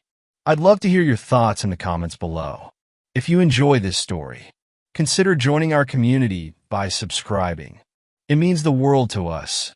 For more stories like this one, check out the recommended videos on screen. And I'll see you there. Welcome back to another story on Infidelity Tales Lab. Before we begin, tell us, where in the world are you watching from? Now, let's dive into today's story. Chapter 1, The Payment. Lincoln Donovan had seen death before. In Fallujah, he'd held dying Marines in his arms. In Chicago's violent South Side, where he'd worked as a detective for 8 years, he'd watched life drain from too many eyes. But nothing, absolutely nothing, had prepared him for the possibility of watching his own son die. Levi was only 9 years old. 9 years of scraped knees, baseball games, and bedtime stories. 9 years of being the one perfect thing Lincoln had ever helped create. And now he lay in a hospital bed at Chicago Memorial, his small body fighting an aggressive bacterial infection that had turned septic within hours. "Mr. Donovan?" The doctor's voice cut through Lincoln's thoughts. Dr. Martha Potter looked exhausted, her eyes red-rimmed. "The antibiotics are working, but slowly. We need to keep him in ICU for at least another week, possibly 2. Lincoln's wife, Savannah, squeezed his hands so hard he felt bones grinding. She'd been crying for 3 days straight. "Whatever it takes," Lincoln said. His voice was steady. Years of tactical training had taught him to never show weakness, even when your world was crumbling. Dr. Potter hesitated. "There's the matter of the bill. I know this is difficult, but the hospital administrator wants to speak with you about payment arrangements." The number, when it came, felt like a bullet to the chest. $89,000. Even with insurance, they owed $89,000. Lincoln had been a cop for 8 years before an injury forced him out. Now he worked security at a downtown office building for $18 an hour. Savannah was a teacher. They had $4,000 in savings. "We'll figure out," Lincoln said, though he had no idea how. Savannah's hand trembled in his. That night, Lincoln sat beside Levi's bed, watching the rise and fall of his son's chest. The boy looked so small among the tubes and monitors. Lincoln had been trained to face armed insurgents, to kick down doors, to make life-or-death decisions in seconds. But this enemy, invisible bacteria, impossible debt, the slow machinery of medical bureaucracy, he couldn't shoot it, couldn't arrest it, couldn't fight it. His phone buzzed. A text from his brother, Mel McKnight, different fathers, same mother, asking about Levi. Lincoln didn't respond. Mel was career military, stationed overseas. Nothing he could do from Afghanistan except worry. The next morning, Lincoln was dozing in the uncomfortable chair when rapid footsteps woke him. A woman he'd never seen before rushed into the room. Veronica Brewer, according to her hospital badge. She was an administrator, middle-aged, and she looked rattled. "Mr. Donovan, I need to speak with you immediately." Lincoln stood, 6'2" of coiled tension. "What's wrong? Is it Levi?" No. Your son is stable." She glanced around nervously. "It's about your bill. I told Dr. Potter I'll set up a payment plan. Your bill's been paid." Veronica's voice was barely a whisper. "All of it. $89,000. In full. Cash." The words didn't make sense. Lincoln stared at her. "What?" "Someone came to my office this morning. A man. He had the money in a briefcase. He counted it out in front of me, all hundreds. He said it was for Levi Donovan's medical expenses." Savannah had entered the room behind them. Who would? I don't know. He wouldn't give his name, but he left this. Veronica handed Lincoln a manila envelope. He said you'd understand. With hands that had stayed steady under enemy fire, Lincoln opened the envelope. Inside was a single sheet of paper. The message was typed, sterile. Now you owe me your son. He is something I need. Don't run. Below the words was a photograph, a hospital photo taken yesterday. Levi, unconscious in his bed, and standing in the shadows behind him, partially obscured but undeniably there, was a man Lincoln didn't recognize. Someone had been in this room, with his son, while Lincoln slept. The paper fell from his hands. Savannah picked it up, read it, and her face went white. But Lincoln was already moving. He checked every corner of the room, looked under the bed, examined the windows. 4th floor, no way in except the door, which meant someone had walked right past the nurse's station, past security, into his son's ICU room, and taken a photograph while Lincoln slept 6 feet away. I need to see your security footage, Lincoln said to Veronica. Right now. Mr. Donovan, I don't have authorization. Lincoln stepped closer. He didn't raise his voice. He didn't need to. Someone threatened my son. You will give me that footage, or I will tear this hospital apart looking for it myself. Are we clear? Veronica nodded quickly. I'll call security. While she made the call, Lincoln studied the photo again. The man in the shadows was tall, well-dressed. His face was deliberately turned away from the camera angle, but Lincoln could make out a ring on his right hand, something large, distinctive, and a watch that caught the light. Expensive. This wasn't some random threat. This was planned. Professional. What could Levi possibly have that someone would pay $89,000 for? His son was 9 years old. He liked basketball and comic books and played the violin badly. He was just a kid. Mr. Donovan? A security guard appeared. Randall Cox, a guy Lincoln knew from break room conversations. Veronica said you need to see last night's footage. ICU, 4th floor. Levi Donovan's room. From midnight to 6 a.m. Randall's expression shifted. Lincoln, I already checked this morning when the administrator asked. There's nothing. The cameras on this floor went offline from 2:45 to 3:30 a.m. Power surge, the system logged it as. But what? But I've been doing security for 12 years. Power surges don't target one floor, and they don't conveniently erase their own logs. Randall lowered his voice. Someone knew what they were doing. Someone with serious access or serious equipment. Lincoln felt ice spreading through his chest. This wasn't random. This was sophisticated. Show me everything you have. For the next hour, Lincoln reviewed footage. He saw himself sleeping in the chair, Savannah dozing on the small couch. He saw nurses coming and going. And then, at 2:45 a.m., the feed went black. When it came back at 3:30 a.m., nothing had changed, except someone had been in that room and left a photograph as proof. Savannah. Lincoln pulled his wife into the hallway. Call your sister. Ask if we can stay with her for a few days once Levi is released. Lincoln, what's happening? He showed her the photograph again. Whoever did this has resources. Money. Access. They paid our bill to put us in their debt. They want something from Levi, and they're confident enough to tell us not to run. Want what? He's 9 years old. I don't know yet, but I'm going to find out. Lincoln pulled out his phone and dialed a number he hadn't called in 2 years. It rang 4 times before a gruff voice answered. Donovan, thought you were done with this life. Malcolm. Malcolm Stanley had been Lincoln's commanding officer in Iraq and his partner at Chicago PD. He'd retired a year ago, moved to private investigation. I need your help. Name it. Someone just paid $89,000 to buy access to my son. I need to know who, and I need to know fast. There was a pause. Send me the photo. I'll make some calls. Chapter 2. The Hunter and the Hunted. Levi came home 4 days later. The antibiotics had worked, and the infection was gone. He was weak, tired, but alive. The first thing he did was hug his dog, a mutt named Murphy that Lincoln had rescued from a shelter 3 years ago. Easy, buddy, Lincoln said, watching his son carefully. Doc says I need to take it slow. I feel fine, Dad. But Levi's smile was weaker than usual, and after 10 minutes of playing, he fell asleep on the couch. Lincoln had spent those 4 days preparing. Their apartment was in Rogers Park, a neighborhood that was safe but not secure. Ground floor, multiple entry points, too many windows. He'd installed temporary cameras at every entrance. He'd moved Levi's bed to the interior bedroom, no windows. He'd contacted a lawyer about restraining orders, though he had no name to list. And he'd researched. Malcolm had come through.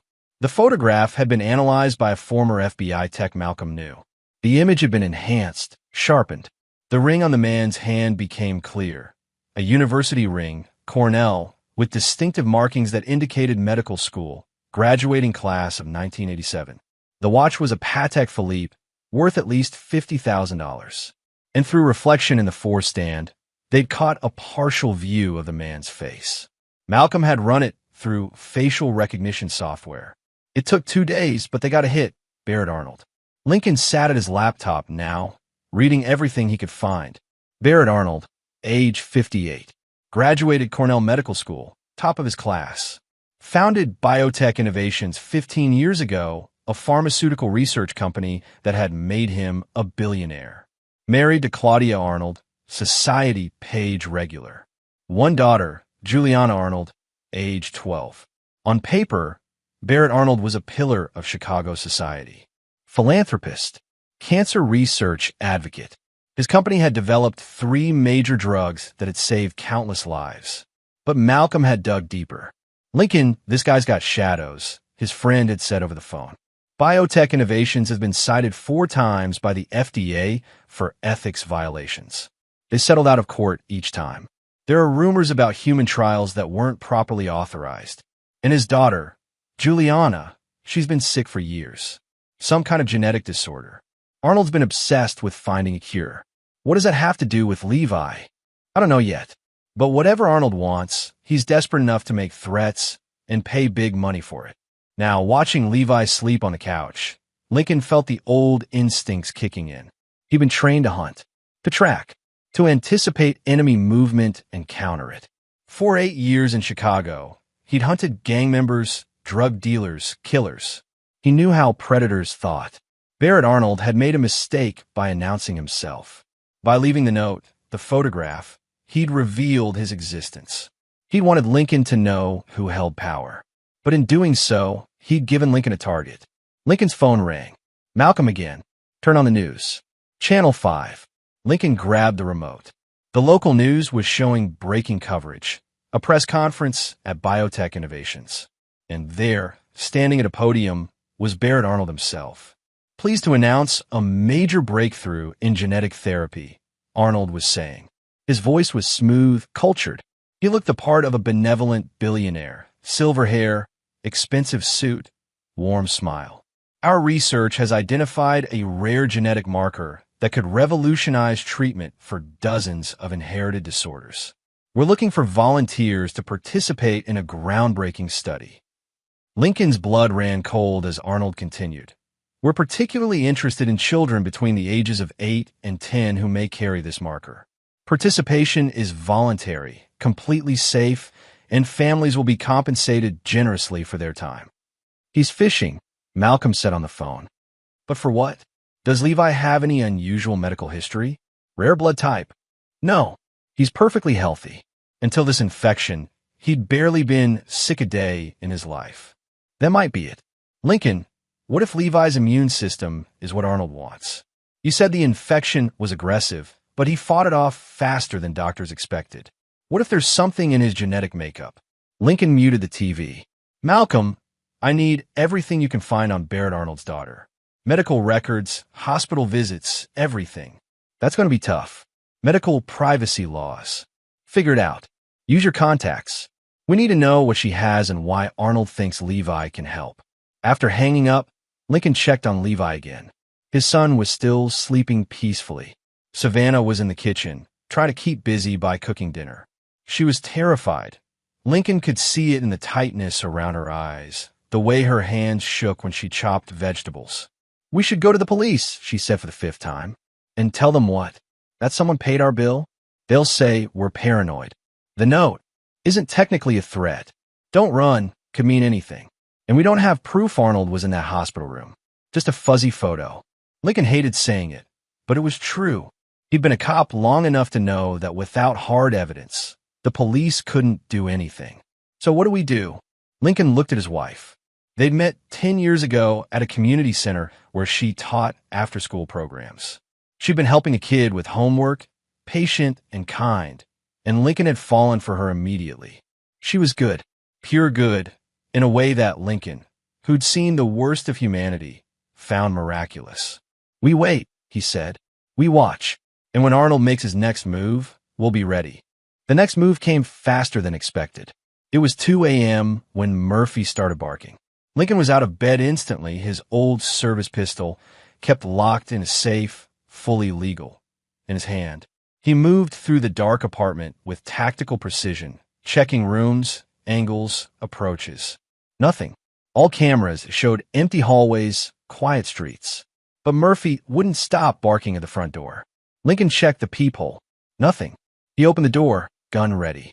On the doormat was another envelope. Lincoln looked left, right, saw no one. The hallway cameras had been installed yesterday. He checked his phone app. The footage showed nothing. No one had approached the door. Except the envelope was here. Inside were 2 items. A photograph of Levi at school, taken yesterday during recess. And a medical record. Juliana Arnold's medical record. Lincoln scanned it quickly, his military training allowing him to parse the technical language. Juliana Arnold had Hutchinson-Gilford progeria syndrome, rapid aging disease. She was 12, but had the body of a 70-year-old. Life expectancy, mid-teens at best. In a note, handwritten this time, "Your son has what my daughter needs. Come to my office tomorrow, 3 p.m., 227 West Adams. Come alone, or I'll take him myself." Lincoln stood in his doorway, thinking. Arnold was escalating, getting bolder. But he was also getting sloppy. He'd left another photograph, another piece of evidence. And he'd revealed his desperation by showing Lincoln his daughter's condition. A desperate man was a dangerous man, but a desperate man also made mistakes. Lincoln locked the door, checked on Levi again, still sleeping soundly, and returned his laptop. He had 14 hours until the meeting. 14 hours to prepare. 14 hours to plan. Barrett Arnold thought he was the hunter. Lincoln was about to show him what it meant to be hunted. Chapter 3. The Devil's Bargain. At 2:45 p.m., Lincoln stood outside Biotech Innovations headquarters, a gleaming glass tower in the loop. He'd told Savannah he was meeting with lawyers about the hospital situation. The lie tasted bitter, but he couldn't risk her trying to stop him. Malcolm had wanted to come. Lincoln had refused. This was his fight. He'd prepared carefully. His phone was recording audio in his pocket. He'd written down everything. Arnold's threats, the photographs, the timeline, and left it in a sealed envelope with Malcolm, instructions to open it if Lincoln didn't return by 6 p.m. But Lincoln didn't plan on disappearing. He planned on learning exactly what Barrett Arnold wanted, and then finding a way to destroy him. The lobby was all marble and modern art. Lincoln gave his name to the receptionist. She made a call, then directed him to a private elevator that required a key card to operate. She swiped it for him. 27th floor. "Mr. Arnold is expecting you." The elevator was silent, smooth. Lincoln watched the floors tick by, using the time to center himself. He'd interrogated Taliban fighters, Chicago gang leaders, men who'd killed dozens. Barrett Arnold was just another predator. The elevator opened directly into an office that took up the entire floor. Windows overlooked the city. The furniture was antique, expensive, and behind a massive desk sat Barrett Arnold. In person, he was smaller than Lincoln expected. Maybe 5'10", slender build. But his eyes were sharp, calculating. This was a man used to getting what he wanted. "Mr. Donovan, thank you for coming." Arnold's voice was pleasant, like they were meeting for coffee instead of a hostage negotiation. "Please sit." Lincoln remained standing. "What do you want with my son?" Arnold smiled. "Direct. I appreciate that. Your military record suggests you don't waste time with pleasantries. You've been researching me." "Of course. 8 years Marines, 2 tours in Iraq, decorated for valor. Then Chicago PD, excellent record until a shooting incident forced your retirement." Arnold's tone suggested he was reading from a file. "You're intelligent, capable, and protective of your family. All admirable qualities. And you're a billionaire threatening a 9-year-old boy. Get to the point. Arnold's smile faded. I see you received Juliana's medical records. Then you understand. My daughter is dying. She has perhaps 2 years left, probably less. I've spent 15 years and $200 million trying to find a cure. He stood, walked to the windows. Progeria is caused by a genetic mutation. The body ages rapidly, catastrophically. But in all my research, I've found one case, just one, where the disease went into remission. A child in Sweden whose immune system somehow corrected the mutation. Lincoln felt ice in his veins. And you think, Levi, your son has a remarkable immune system, Mr. Donovan. The bacterial infection that nearly killed him? That particular strain has a 40% mortality rate even with treatment. Yet Levi fought it off in 4 days. His white blood cell count, his T-cell production, his interferon response, all extraordinary. Arnold turned to face Lincoln. I had your son's blood tested during his hospital stay. I have friends at Chicago Memorial. What I found was remarkable. A genetic variant I've never seen before. Something that could be the key to saving Juliana. You stole my son's blood? Lincoln's voice was dangerously quiet. You tested him without consent. I did what any father would do to save his child. Any father wouldn't threaten another man's child. No threat, Mr. Donovan. I'm offering you a deal. Arnold returned to his desk, pulled out a folder. I need a bone marrow sample from Levi. The procedure is minimally invasive, done under light anesthesia. There's almost no risk. No, I'll pay you $5 million. The number hung in the air. $5 million. More money than Lincoln would make in a lifetime. Enough to secure Levi's future, pay for college, buy a house, never worry about money again. No, Lincoln repeated. Arnold's expression hardened. Then I'll take what I need anyway. Your son will have another medical emergency, something severe enough to require hospitalization. And during his treatment, I'll extract what I need. You won't even know it happened. Touch my son, and I'll kill you.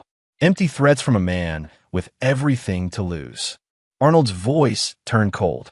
I own judges, police commissioners, half the city council. I have security teams, lawyers, resources you can't imagine. You're a security guard making $18 an hour. This is not a fight you can win. Then why offer me money? If you're so powerful, why not just take what you want? For the first time, Arnold hesitated. Because I'm not a monster, Mr. Donovan. I'm a father trying to save his daughter. I prefer to do this with your consent, to have you understand. Understand what? That your child's life is worth more than mine. Yes. Arnold's honesty was brutal. Juliana is 12 years old. She's brilliant, kind, talented. She plays piano, loves astronomy, dreams of being a doctor. She has so much life ahead of her, if only I can save her.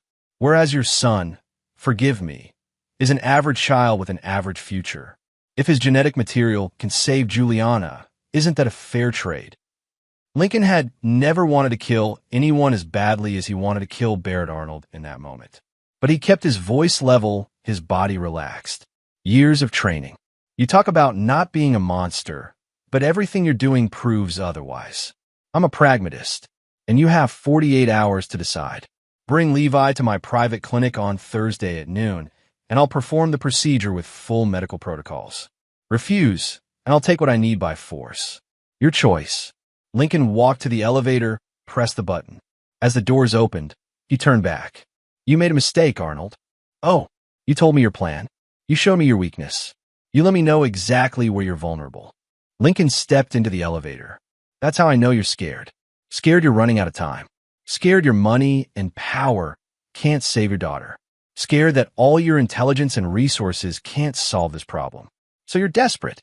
And desperate men make mistakes. Brave words from a man who's already lost. We'll see. The elevator doors closed. Lincoln walked out of the building, got in his car, a 10-year-old Honda he'd bought used, and drove 3 blocks before pulling over. His hands are shaking, not from fear, from rage. He called Malcolm. I need everything. Bank accounts, business associates, security schedules, building layouts. Everything you can find on Barrett Arnold. Lincoln, what are you planning? Arnold thinks he's playing chess. He thinks he can threaten my family, and I'll fold. Lincoln's voice was steel. He doesn't know I was trained by the Marine Corps and the Chicago PD. He doesn't know I've taken down men twice as powerful as him. He doesn't know that threatening my son just moved him to the top of my target list. This could go very wrong. It already has. Now we finish it. Lincoln hung up and drove home. He had 48 hours. 48 hours to do what the law couldn't. Protect his family from a man who thought money and power made him untouchable. Barrett Arnold was about to learn a hard lesson. The most dangerous enemy isn't the one with resources. It's the one with nothing left to lose and everything to fight for. Chapter 4. Ghosts and Shadows. That night, Lincoln moved his family. Pack a bag, he told Savannah. Just essentials. We're leaving in an hour. Lincoln, you're scaring me. Good. You should be scared. He told her everything. The meeting with Arnold, the threats, the 48-hour deadline. Savannah listened, her face growing paler with each word. We'll go to the police. The FBI. Someone. And they'll investigate. Which takes time we don't have. Arnold's covering his tracks. He had friends at the hospital, Savannah.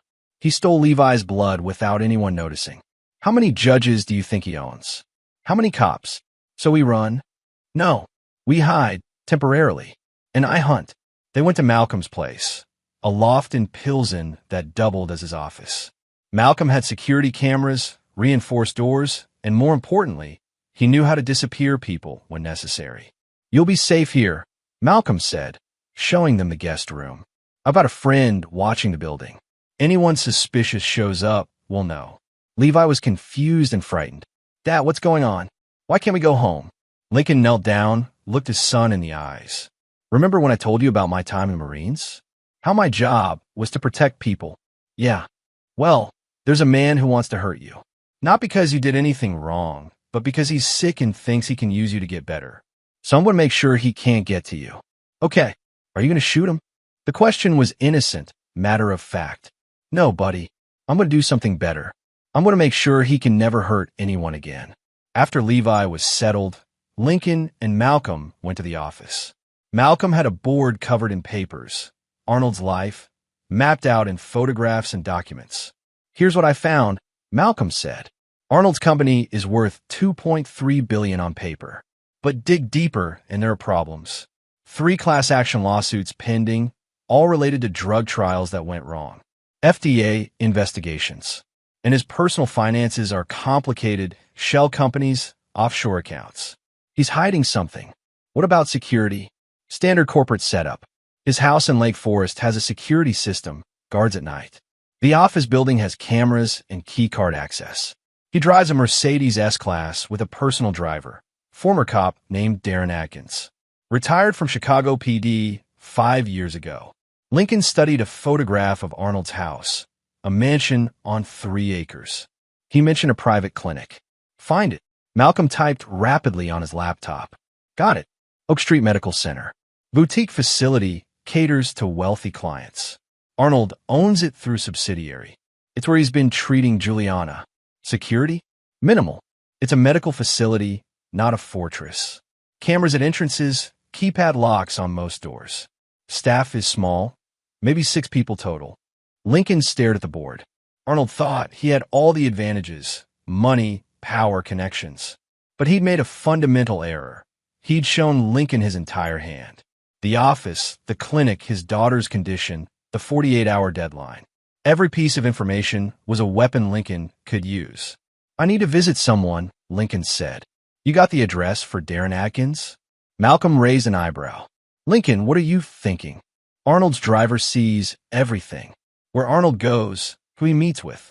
If I can flip Atkins, you think a former cop working for a billionaire is going to betray his boss? Depends on what I offer him and what I threaten him with. Lincoln drove to Bridgeport, where Atkins lived in a modest bungalow. It was 11 p.m. Lights were on inside. Lincoln knocked. The man who opened the door was in his 50s, heavy set, with the careful eyes of someone who'd worked the streets. Yeah. Darren Atkins? My name is Lincoln Donovan. I need 5 minutes of your time. Don't know you, don't want to talk. Lincoln put his foot in the door as Atkins tried to close it. Barrett Arnold is threatening my 9-year-old son. You drive for him. You know what kind of man he is. I'm asking for help. Something shifted in Adkins' expression.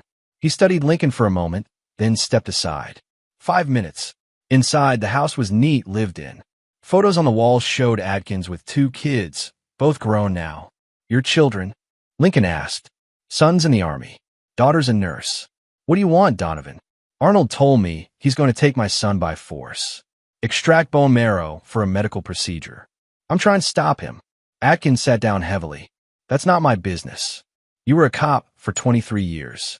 South District. Good record. 2 medals for bravery. Then you retired and went to work for Arnold. What?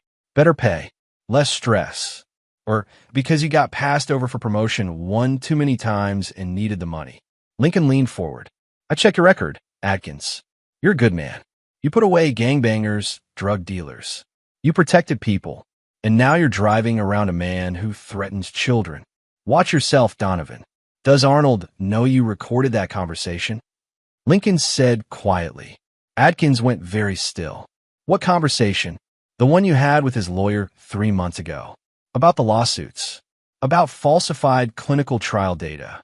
About paying off the families of people who died using Arnold's drugs. It was a bluff. Lincoln had no proof of any recording. But Atkins' reaction told him everything. The former cop's face drained of color. How did you? Because you're smart, Atkins. You know Arnold is dirty. You've known it for months, maybe years. And you've been collecting evidence, either to protect yourself or to leverage if you ever need it. The question is, are you going to help a child, or are you going to stand by while a monster does what monsters do? For a long moment, Atkins said nothing. Then he stood, went to a closet, and pulled out a box. Inside were dozens of small recording devices. I've been driving for Arnold for 4 years. I've heard everything. Business deals, threats, bribes, phone calls with his lawyers. Why? Because my daughter, the nurse, she worked on one of Arnold's clinical trials. They were testing a heart medication. One of the test subjects was a kid, 15 years old. The drug caused a cardiac event. The kid died. Arnold's people covered it up, paid the family a settlement with an NDA. My daughter quit the next day. Wouldn't tell me what happened, but I knew. I started recording after that. And you just been holding on to this, waiting for the right moment. Arnold's careful. He's got lawyers, accountants, people to hide his dirt. If I went to the cops with recordings, he'd bury me in legal paperwork. But if the right case came along, something that couldn't be covered up, Lincoln felt something like hope. Help me. Give me the recordings. I'll make sure Arnold goes down for everything. Atkins studied him. You were a Marine. A cop. You're not going to the authorities with this, are you? Not right away. What are you planning? To give Arnold exactly what he deserves. Atkins handed him the box. There's 4 years of conversations in here. More than enough to put Arnold away for decades. But be careful, Donovan. Arnold isn't just rich. He's connected. He's got people in every level of government, law enforcement, the courts. If he sees you coming, he won't. Lincoln left with a box of recordings. On the drive back to Malcolm's loft, he felt the pieces starting to fall into place. Arnold thought he was playing a fence, but he'd left himself exposed. The clinic, the conversations, the recordings, every piece of leverage Lincoln needed was within reach. Now he just needed to figure out how to use it. At the loft, Malcolm was still working. I found something else, he said when Lincoln arrived. Arnold's daughter, Juliana. She's not at home. She's been at the Oak Street Clinic for the past 3 weeks. Full-time care, meaning Arnold is desperate. She's getting worse. And if she dies before he can get Levi's bone marrow, all of this becomes meaningless. Lincoln set down the box of recordings. Malcolm, I need you to do something for me. Something that's going to cross a lot of lines. Name it. I need to get into that clinic. I need to see Juliana, Arnold. And I need to do it without anyone knowing I was there. Chapter 5. The Inside Man. Breaking into a medical facility was easier than breaking into a military installation, but harder than breaking into a house. Lincoln knew this from experience. He'd done all 3 during his time with the Marines and Chicago PD. Oak Street Medical Center was in Lincoln Park, a 4-story building that looked more like a luxury hotel than a clinic. Malcolm had pulled the security specs. Cameras at the main entrance and rear loading dock, keypad locks on the clinic floors, minimal staff at night. There's a weakness, Malcolm said, pointing to the blueprints on his laptop. The building shares a basement with the office complex next door. Fire codes require connected basements in this district for emergency evacuation. There's a door between the two buildings. If we can get into the office complex, we access the clinic from below. Lincoln nodded. What about the office building security? Standard setup, but I know a guy who works maintenance there. Giuseppe Francis. He owes me a favor. It took 2 phone calls and 1 meeting at a diner. Giuseppe was in his 60s, worked nights cleaning office buildings. He was hesitant until Malcolm mentioned money. $2,000 cash for 1 night's access. I don't know what you're doing, Giuseppe said, pocketing the money. And I don't want to know. You get caught. You don't know me. Understood. That night, at 2 a.m., Lincoln and Malcolm entered the office building. Giuseppe let them in through a service entrance, gave them janitorial uniforms, and pointed them toward the basement. Doors at the end of the hall. It's usually locked, but the lock's broken. Building manager keeps forgetting to fix it. The basement was all concrete and exposed pipes. Lincoln moved quietly, Malcolm following. The door to the clinic's basement was exactly where the blueprint showed. And Giuseppe was right. The lock was broken. It opened with a gentle push. I'll wait here, Malcolm whispered. You've got 30 minutes. Lincoln moved through the clinic's basement.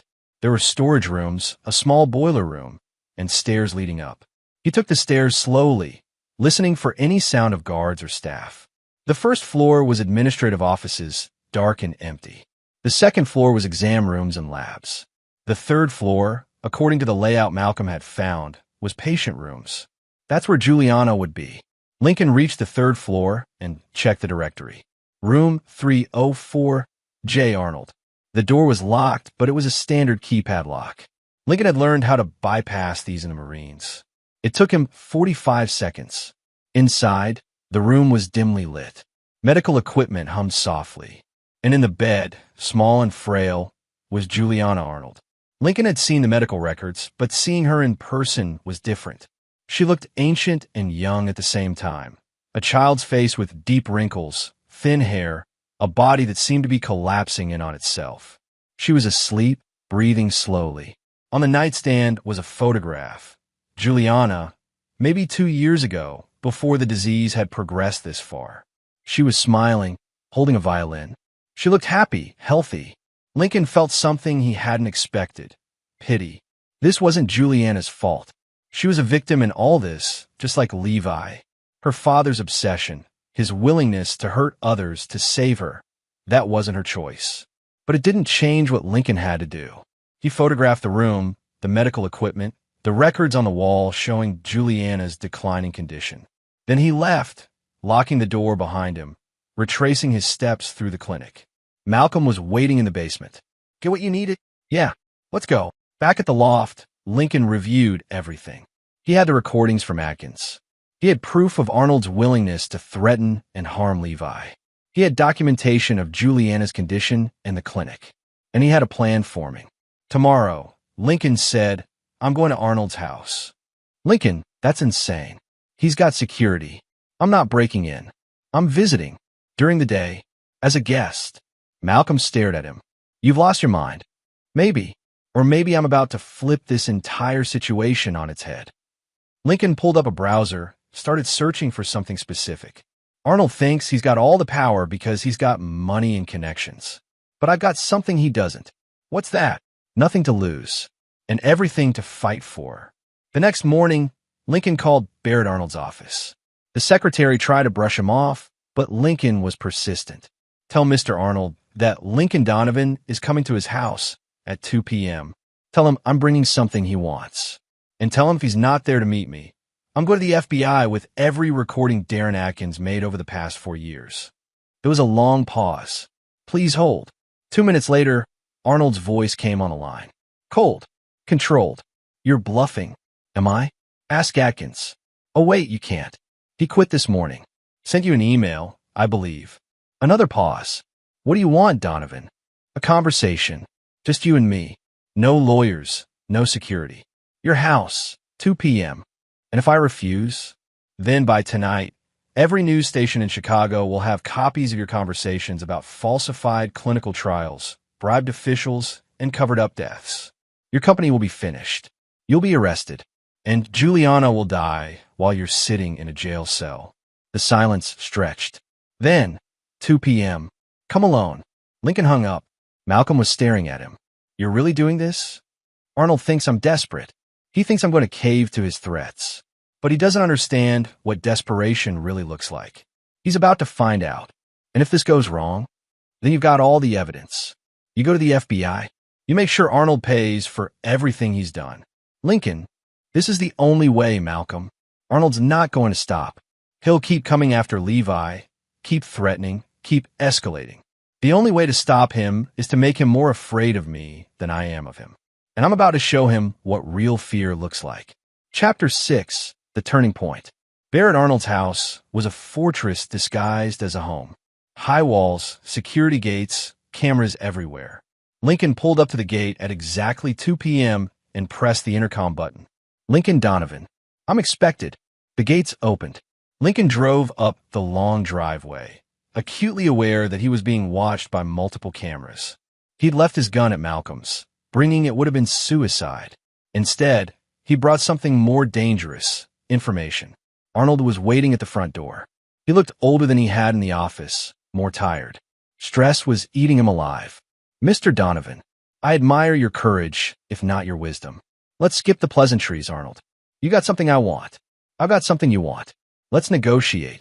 Arnold led him to his study, all dark wood and leather furniture. Family photos on the walls.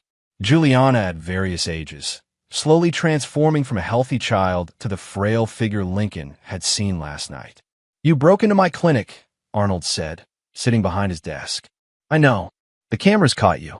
Not your face, but your build, your movements. Former military, certainly. That's a felony, Mr. Donovan. So call the cops. Oh, wait, you can't. Because then you'd have to explain why I was there.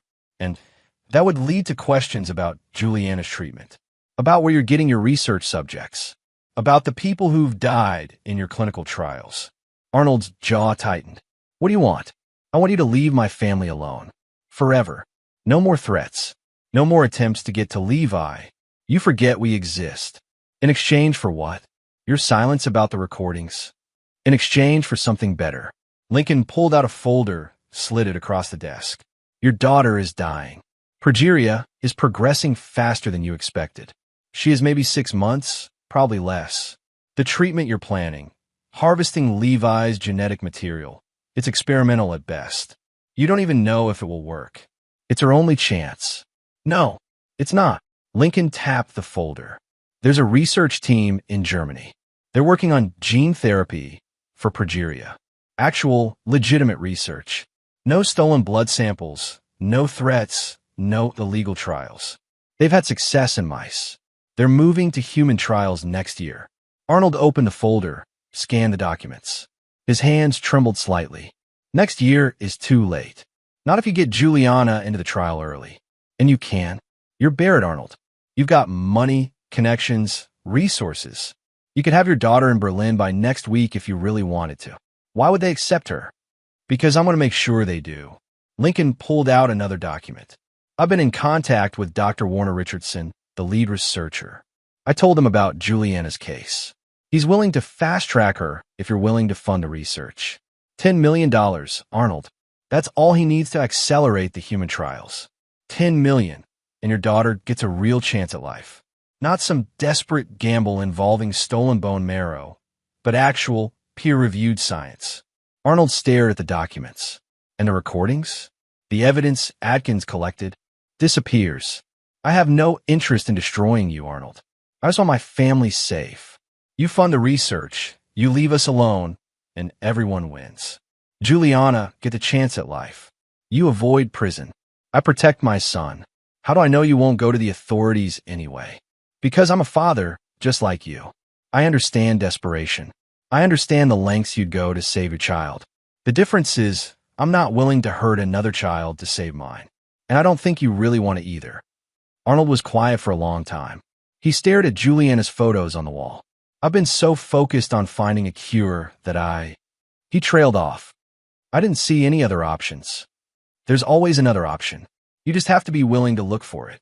And if the German trial doesn't work, then at least you try the right way. And your daughter will know that her father didn't become a monster to save her. Lincoln stood. You got 24 hours to decide. Fund the research, leave my family alone, and this all goes away. Or keep threatening us, and I'll burn your entire life to the ground. Those recordings? They're already distributed to 3 different people. You can't stop them from going public if something happens to me. You're blackmailing me. I'm giving you a way out. Take it. Lincoln walked to the door, then paused. One more thing, Arnold. I saw your daughter last night. She's suffering. Every day you spend chasing Levi is another day she's in pain. If you really love her, you'll stop this obsession and give her real medical care. Not experiments. Not desperate gambles. Real treatment from real doctors who won't threaten children to get research subjects. He left without waiting for a response. In the car, Lincoln's hands shook as adrenaline faded. He just walked into a lion's den and walked back out. But he wasn't safe yet.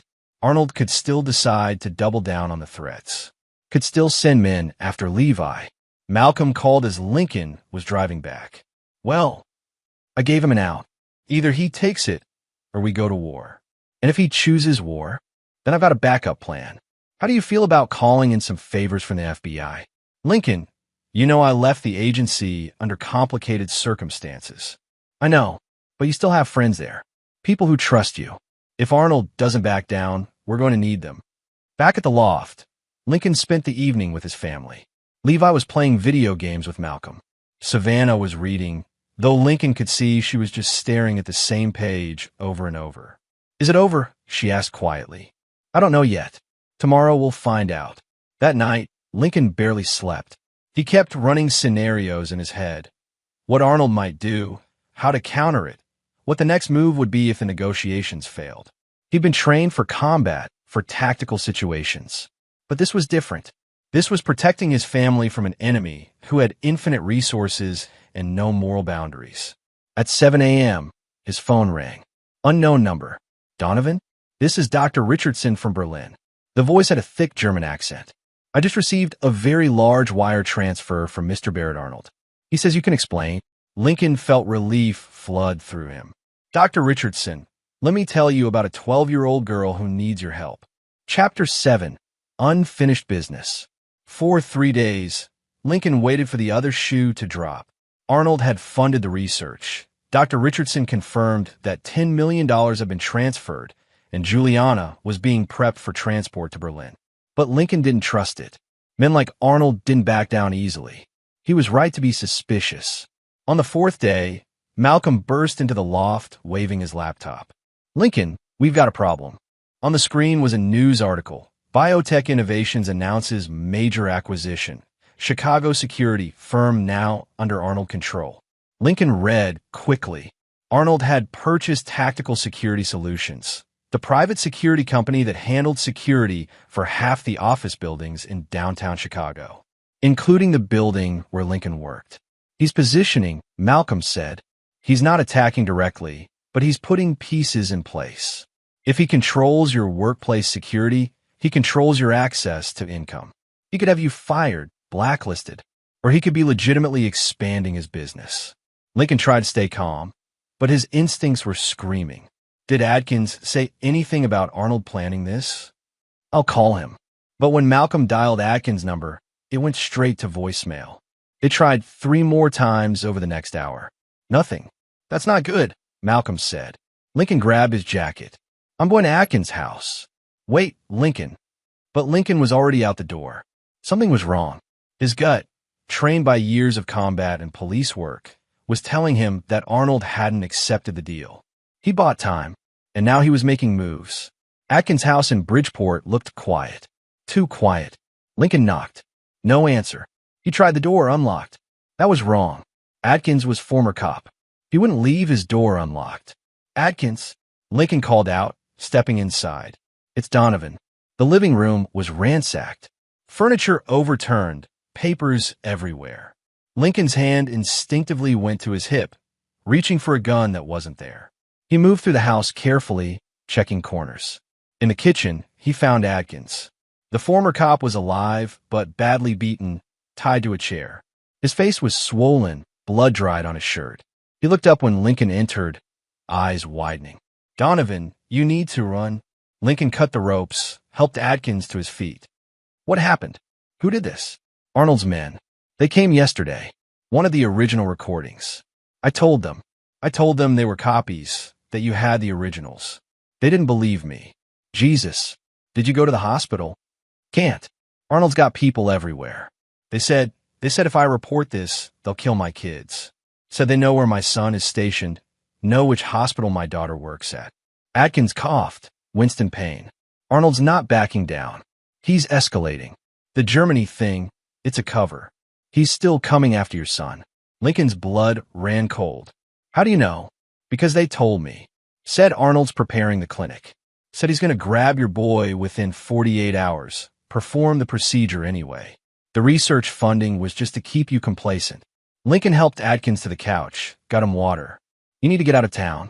Take your family and disappear for a while. Can't protect them if I'm running. You can't protect them if you're dead." Lincoln pulled out his phone, called Malcolm. "We got a problem. Arnold played us. He's still planning to take Levi. I'll move your family to a secondary location." "Where are you?" "Atkins' house. He was beaten. Arnold's serious about this, Malcolm. He's not stopping." After hanging up, Lincoln looked at Adkins. "I'm going to end this. Tonight." "How?" "The only way to stop a man like Arnold is to take away his power, his money, his connections, his leverage. And I know how to do it." Lincoln spent the rest of the day planning. He called in every favor he had left. A former Marine buddy who worked in IT hacking. An ex-cop who'd gone into private investigation. A lawyer friend who specialized in exposing corporate fraud. And Malcolm, who coordinated everything. "This is insane," Malcolm said as they reviewed the plan. "You're talking about simultaneously hitting Arnold's company, his finances, his security, and his reputation. Even if we pull it off, he'll be finished. No more threats. No more power. Just another desperate man facing federal charges. And if we fail, then we grab our families and run. New identities, new lives. But I'm not running, Malcolm. I'm tired of powerful men thinking they can do whatever they want because they have money. Arnold needs to learn that some things, some people, aren't for sale."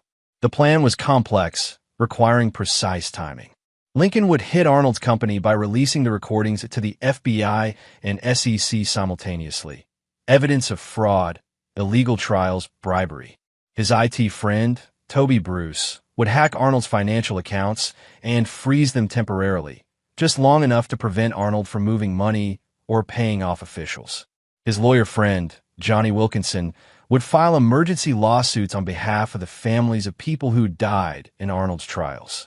And Malcolm would coordinate with friendly journalists to ensure the story broke everywhere at once. But the key piece, the thing that would make or break everything, was getting Juliana safely to Germany before Arnold could use her as leverage. "Dr. Richardson said the transport is scheduled for tomorrow," Malcolm said. "Medical flight, direct from O'Hare to Berlin. Arnold will try to stop it.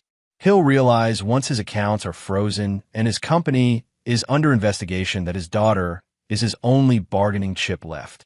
So we protect the transport. No, we make sure Arnold can't get to the airport." Lincoln pulled up a map of Chicago. "Arnold lives in Lake Forest, works downtown. The airport is northwest. If we can keep him occupied downtown while the flight leaves." "You're talking about a diversion. I'm talking about making Arnold choose between his freedom and his daughter, and hoping he makes the right choice."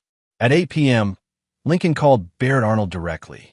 The billionaire answered on the first ring. "Mr. Donovan, I was wondering when you'd figured out.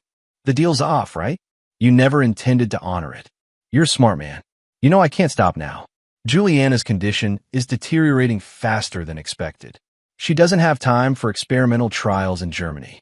She needs treatment now, and your son is the key. Then you leave me no choice." Empty threats again. "Check your email." Lincoln hung up. On the other end, Arnold would be opening an email containing a single PDF, a preview of everything that was about to go public. The recordings, the clinical trial data, the names of officials he'd bribed, the families he'd paid off. All of it, time-stamped and ready to send to federal authorities. Malcolm was monitoring Arnold's response. He's calling his lawyers. Making calls. He's panicking. Good. Now we wait. 20 minutes later, Arnold called back. What do you want? I want you to let Juliana go to Germany. I want you to check yourself into federal custody and confess everything. And I want you to leave my family alone forever. That's not negotiation. That's surrender. Yes, it is. Because you've lost, Arnold. You just don't know it yet. I still have resources. I still have money that's currently frozen. Lawyers who are about to abandon you. Officials who won't take your calls because they're scared of being implicated. Security staff who've been told that working for you is a career ender. You're alone, Arnold, and you're out of time. Your daughter leaves for Germany in 12 hours. You can spend those 12 hours fighting me and losing, or you can spend them saying goodbye to her before she gets the real medical care she needs. The line was silent for a long moment. Then, you destroyed me. No, you destroyed yourself. I just made sure everyone knew about it. If Juliana dies in Germany, she won't. Dr. Richardson is one of the best in the world. And unlike you, he's not willing to hurt children to advance his research. Your daughter will be safe. She'll get treatment. She might even live. But she'll do it without you, because you're going to prison. Arnold's voice broke. I was just trying to save her. I know, but you went about it the wrong way. And now you pay the price. Lincoln hung up. Malcolm was staring at him. That was cold, man. He threatened my son. He beat Atkins. He's hurt people, killed people, all in the name of saving his daughter. He doesn't get sympathy. He gets justice. The next morning, the news exploded. Federal agents raided biotech innovations. The SEC froze Arnold's assets. Lawsuits were filed. And Barrett Arnold, billionaire philanthropist, was arrested at his home and charged with fraud, illegal human experimentation, bribery, and a dozen other crimes. Juliana Arnold boarded a medical flight to Berlin, accompanied by her mother Claudia, who'd apparently been kept in the dark about her husband's activities. The last Lincoln heard, the experimental treatment was showing promise. Levi asked about it at breakfast. Dad, is that the man who wanted to hurt me? Yeah, buddy, but he can't anymore. Did you beat him up? No, I did something better. I made sure he faced the consequences of his actions. Like timeout. Lincoln smiled. Yeah, like the world's longest timeout. Chapter 8, The Reckoning. 3 weeks after Barrett Arnold's arrest, Lincoln stood in a federal courtroom watching the man who'd threatened his family enter a plea. Guilty to all charges. The judge, a stern woman named Judith Bentley, looked down from her bench. Mr. Arnold, you've admitted to conducting illegal human trials, falsifying research data, bribing federal officials, and conspiracy to commit kidnapping. These are serious charges. Arnold's lawyers had abandoned him once the full scope of his crimes became public. He stood alone at the defense table, a broken man. I understand, Your Honor. Before I pass sentence, is there anything you'd like to say? Arnold looked at Lincoln, sitting in the gallery. I'd like to apologize to Mr. Donovan and his family. What I did was inexcusable. I let my desperation to save my daughter cloud my judgment and turn me into something I never wanted to be. Lincoln felt nothing. No sympathy, no vindication. Just the cold certainty that justice was being done. Judge Bentley sentenced Arnold to 25 years in federal prison. Your crimes endangered children, Mr. Arnold. You abused your wealth and position to harm the most vulnerable members of our society. The court shows no mercy for such actions. Outside the courthouse, reporters swarmed. Lincoln ignored them, walking with Savannah and Malcolm to the parking lot. It's really over, Savannah said. Yeah, it's over. But Lincoln knew it wasn't quite finished. There were still loose ends. That evening, he met with Darren Atkins at a coffee shop in Bridgeport. The former cop looked better. The bruises had faded, and he'd moved his family to a safe location. I heard Arnold got 25 years, Atkins said. He'll serve maybe 15 with good behavior. But his company's finished. Biotech Innovations is being liquidated. The proceeds are going to the families of people who were harmed by his trials. And Juliana, last update I got, she's responding well to the treatment in Germany. Dr. Richardson thinks she might actually beat this thing. Atkins nodded slowly. You did the right thing, Donovan, taking down Arnold, but making sure his daughter still got help. That takes character. I'm a father. I couldn't let an innocent child suffer because her father was a monster. Speaking of which, I want to give you something. Adkins slid an envelope across the table. It's a check from a settlement fund. You're entitled to it. Arnold threatened your family, put you through hell. Lincoln looked at the check. $150,000. It would change their lives. Pay off debt, buy a house, secure Levi's future. He pushed it back. Give it to the other families. The ones who lost people in Arnold's trials. We're okay. Donovan, we're okay. Lincoln repeated. Arnold paid our hospital bill. That's enough. The money should go to people who really need it. After leaving the coffee shop, Lincoln drove to Malcolm's loft. His friend was packing, getting ready to move back to his own place now that the danger had passed. You leaving us? Lincoln asked. You don't need me anymore. Arnold's locked up. The threats are gone. You can go back to your normal life. Normal? Lincoln laughed. I'm not sure I remember what that is. Malcolm handed him a beer. You did good, man.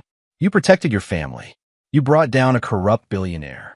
You got justice without compromising your principles. That's rare. I got lucky.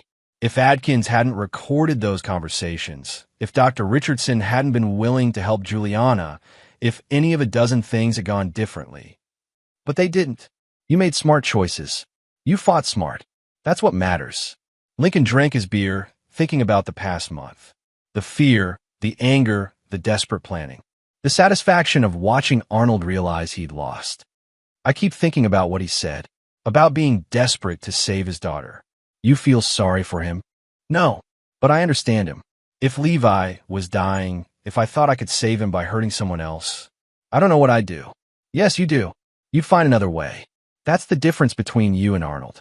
He saw one solution and took it, no matter who got hurt.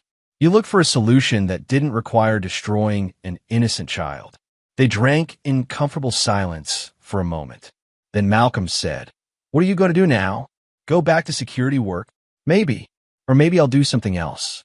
I've been thinking about getting my PI license. Helping people who can't afford fancy lawyers or security. People facing the Baird Arnolds of the world. You'd be good at it. Yeah, I think I would. The next day, Lincoln took Levi to a Cubs game. It was something they'd been planning before the infection, before Arnold, before everything went sideways. Sitting in Wrigley Field, eating hot dogs and watching terrible baseball, Lincoln felt something he hadn't felt in weeks. Peace. Dad, Levi said around a mouthful of hot dog. Are there going to be more bad guys? Lincoln considered lying, telling his son that the world was safe and nothing bad would ever happen again.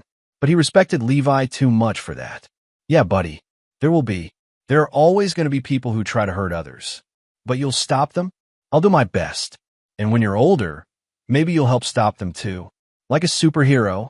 Like a good man who stands up for people who can't stand up for themselves. Levi thought about this. Okay, I can do that. Lincoln put his arm around his son. Yeah, I know you can. That night, back at their apartment, they'd moved back home once Arnold was arrested. Lincoln sat with Savannah on the couch. Levi was in his room, playing video games. Murphy was asleep at their feet. You okay? Savannah asked. Yeah, for the first time in a month, I'm actually okay. No more secrets. No more dangerous plans. No more secrets. Lincoln took her hand. Arnold's in prison. His company's destroyed. The people he hurt are getting justice. It's over. What about the others? The people Arnold worked with? His lawyers, his security staff? FBI's handling it. Turns out when you give them evidence of a massive criminal conspiracy, they're pretty thorough about finding everyone involved. Savannah leaned against him. I was so scared. Scared we'd lose Levi. Scared Arnold would hurt you. Scared we'd have to run and never stop running. I know.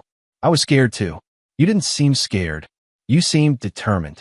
Angry maybe, but not scared. I was terrified every single day, but I couldn't show it. Because if I showed fear, Levi would be afraid. You would be afraid. And we needed to be strong. You were strong enough for all of us. Lincoln kissed the top of her head. We're safe now. That's what matters. The next morning, Lincoln got a call from an unknown number. He almost didn't answer, conditioned by weeks of threats. But something made him pick up. Mr. Donovan? This is Claudia Arnold. Lincoln tensed. Barrett Arnold's wife. Mrs. Arnold. I wanted to call and thank you." Her voice was shaky. "For making sure Juliana got to Germany. For giving her a chance when my husband was willing to hurt your son. Mrs. Arnold, you don't need to. Please, let me say this." She took a breath. "I didn't know what Barrett was doing. I knew he was obsessed with finding a cure, but I didn't know he was threatening people, conducting illegal trials. When the FBI told me everything, I was horrified. How's Juliana?" She's improving.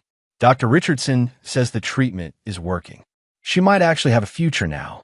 And it's because of you. You could have let her die to punish Barrett, but you didn't. You found a way to save her while still stopping him. She's an innocent child.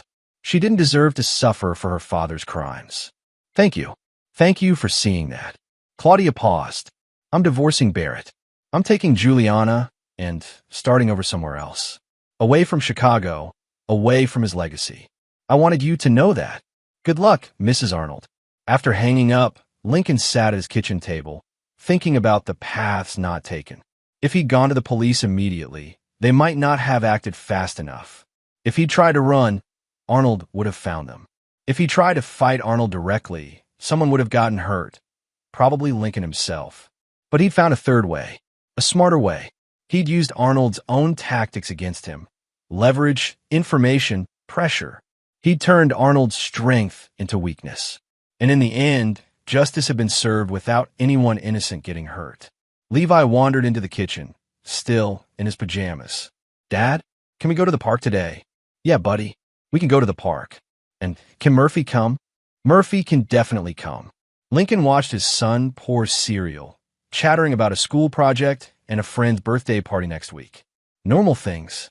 Safe things. The things that mattered. Barrett Arnold had tried to take this away. Had tried to turn Levi into a medical experiment, had tried to steal his bone marrow, his health, his future, all for a desperate gamble that might not even have worked. But Arnold had failed, not because Lincoln was stronger or richer or more powerful, but because Lincoln had something Arnold didn't, the willingness to find a solution that didn't require destroying someone else's child. And in the end, that had made all the difference. Chapter 9, New Beginnings. 6 months later, Lincoln sat in his new office, a small space above a hardware store in Logan Square, but it was his. The sign on the door read, Donovan Investigations, Private Investigation Services. Malcolm had helped him get his PI license. The process had been faster than expected. His military and police background helped, and Judge Bentley had written a letter of recommendation after the Arnold case. The phone rang. Lincoln's first client, Donovan Investigations. "Mr. Donovan, my name is Jane Rivers. I was given your name by Darren Atkins. He said you help people who are facing powerful enemies." Lincoln leaned forward.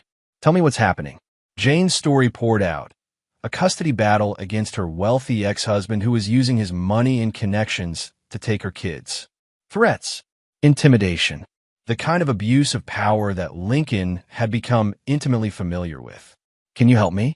Lincoln thought about Levi, about the fear he'd felt watching his son in that hospital bed, about the rage he'd felt when Arnold threatened his family, about the satisfaction of watching justice finally be served. "Yes," he said, "I can help you." After taking down Jane's information and scheduling a meeting, Lincoln leaned back in his chair. This was what he was meant to do. Not security guard work, not being stuck behind a desk. This, helping people who couldn't help themselves, taking on the powerful bullies who thought money made them untouchable. His phone buzzed with a text from Savannah. "How's the first day going?" Lincoln smiled and typed back, "Good. Really good." That evening, he picked up Levi from baseball practice. His son was muddy and happy, chattering about a home run he'd almost hit. "Dad, Coach says I'm getting better at batting." "That's great, buddy. And Marcus said his dad knows about you, about how you caught the bad guy who was hurting people. He said you're like a superhero." Lincoln laughed. "I'm not a superhero. I'm just a guy who didn't want bad things to happen to good people. That's what superheroes do, though." "I guess you're right." At home, Savannah had made dinner, tacos, Levi's favorite. They ate together, talking about their days. Normal family things. The kind of evening that Arnold had nearly stolen from them. After Levi went to bed, Lincoln and Savannah sat on the back porch. It was early fall, the air cooling, leaves starting to turn. You seem happy, Savannah said. I am. For the first time in years, I feel like I'm doing what I'm supposed to be doing. Helping people. Yeah, the Barrett Arnolds of the world. They count on people being too scared or too poor to fight back. They think they're untouchable. I want to prove them wrong. Savannah took his hand. Just promise me you'll be careful. I don't want to go through another month like that one. I promise. No more playing detective with billionaire criminals. Just helping regular people with regular problems. But even as he said it, Lincoln knew that wasn't quite true. Because regular people sometimes faced extraordinary problems. And those problems required someone willing to go the extra mile, to take the risks, to stand up when standing up was dangerous. That someone was him now. A week later, Lincoln got a letter. Federal Prison, Terre Haute, Indiana. The return address made his blood run cold. Barrett Arnold. He almost threw it away unread. But curiosity won.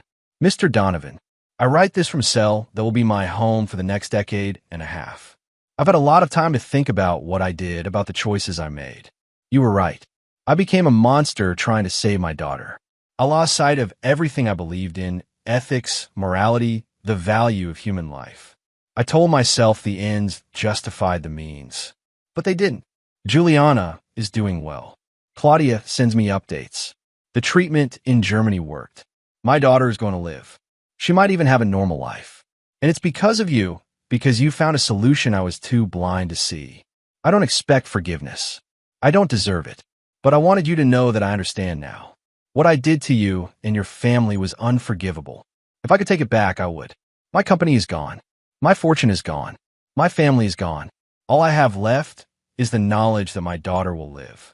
That has to be enough. Thank you for being the man I couldn't be. The one who protected his child without destroying someone else's. Barrett Arnold. Lincoln read the letter twice, then folded it carefully. He would keep it, he decided, not as a trophy, but as a reminder. A reminder that even good intentions could lead to terrible actions if you weren't careful.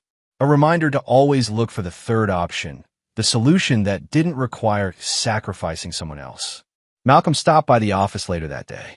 Heard you got your first case. Custody battle. Yeah. Wealthy ex-husband trying to buy his way to sole custody. Using lawyers and private investigators to intimidate the mother. Think you can help her? I know I can. Lincoln showed Malcolm the evidence he'd already started gathering. Financial records that suggested the ex-husband was hiding assets, witness statements about his temper, documentation of his lawyer's questionable tactics. You're good at this, Malcolm said. I learned from the best. You gonna come work with me?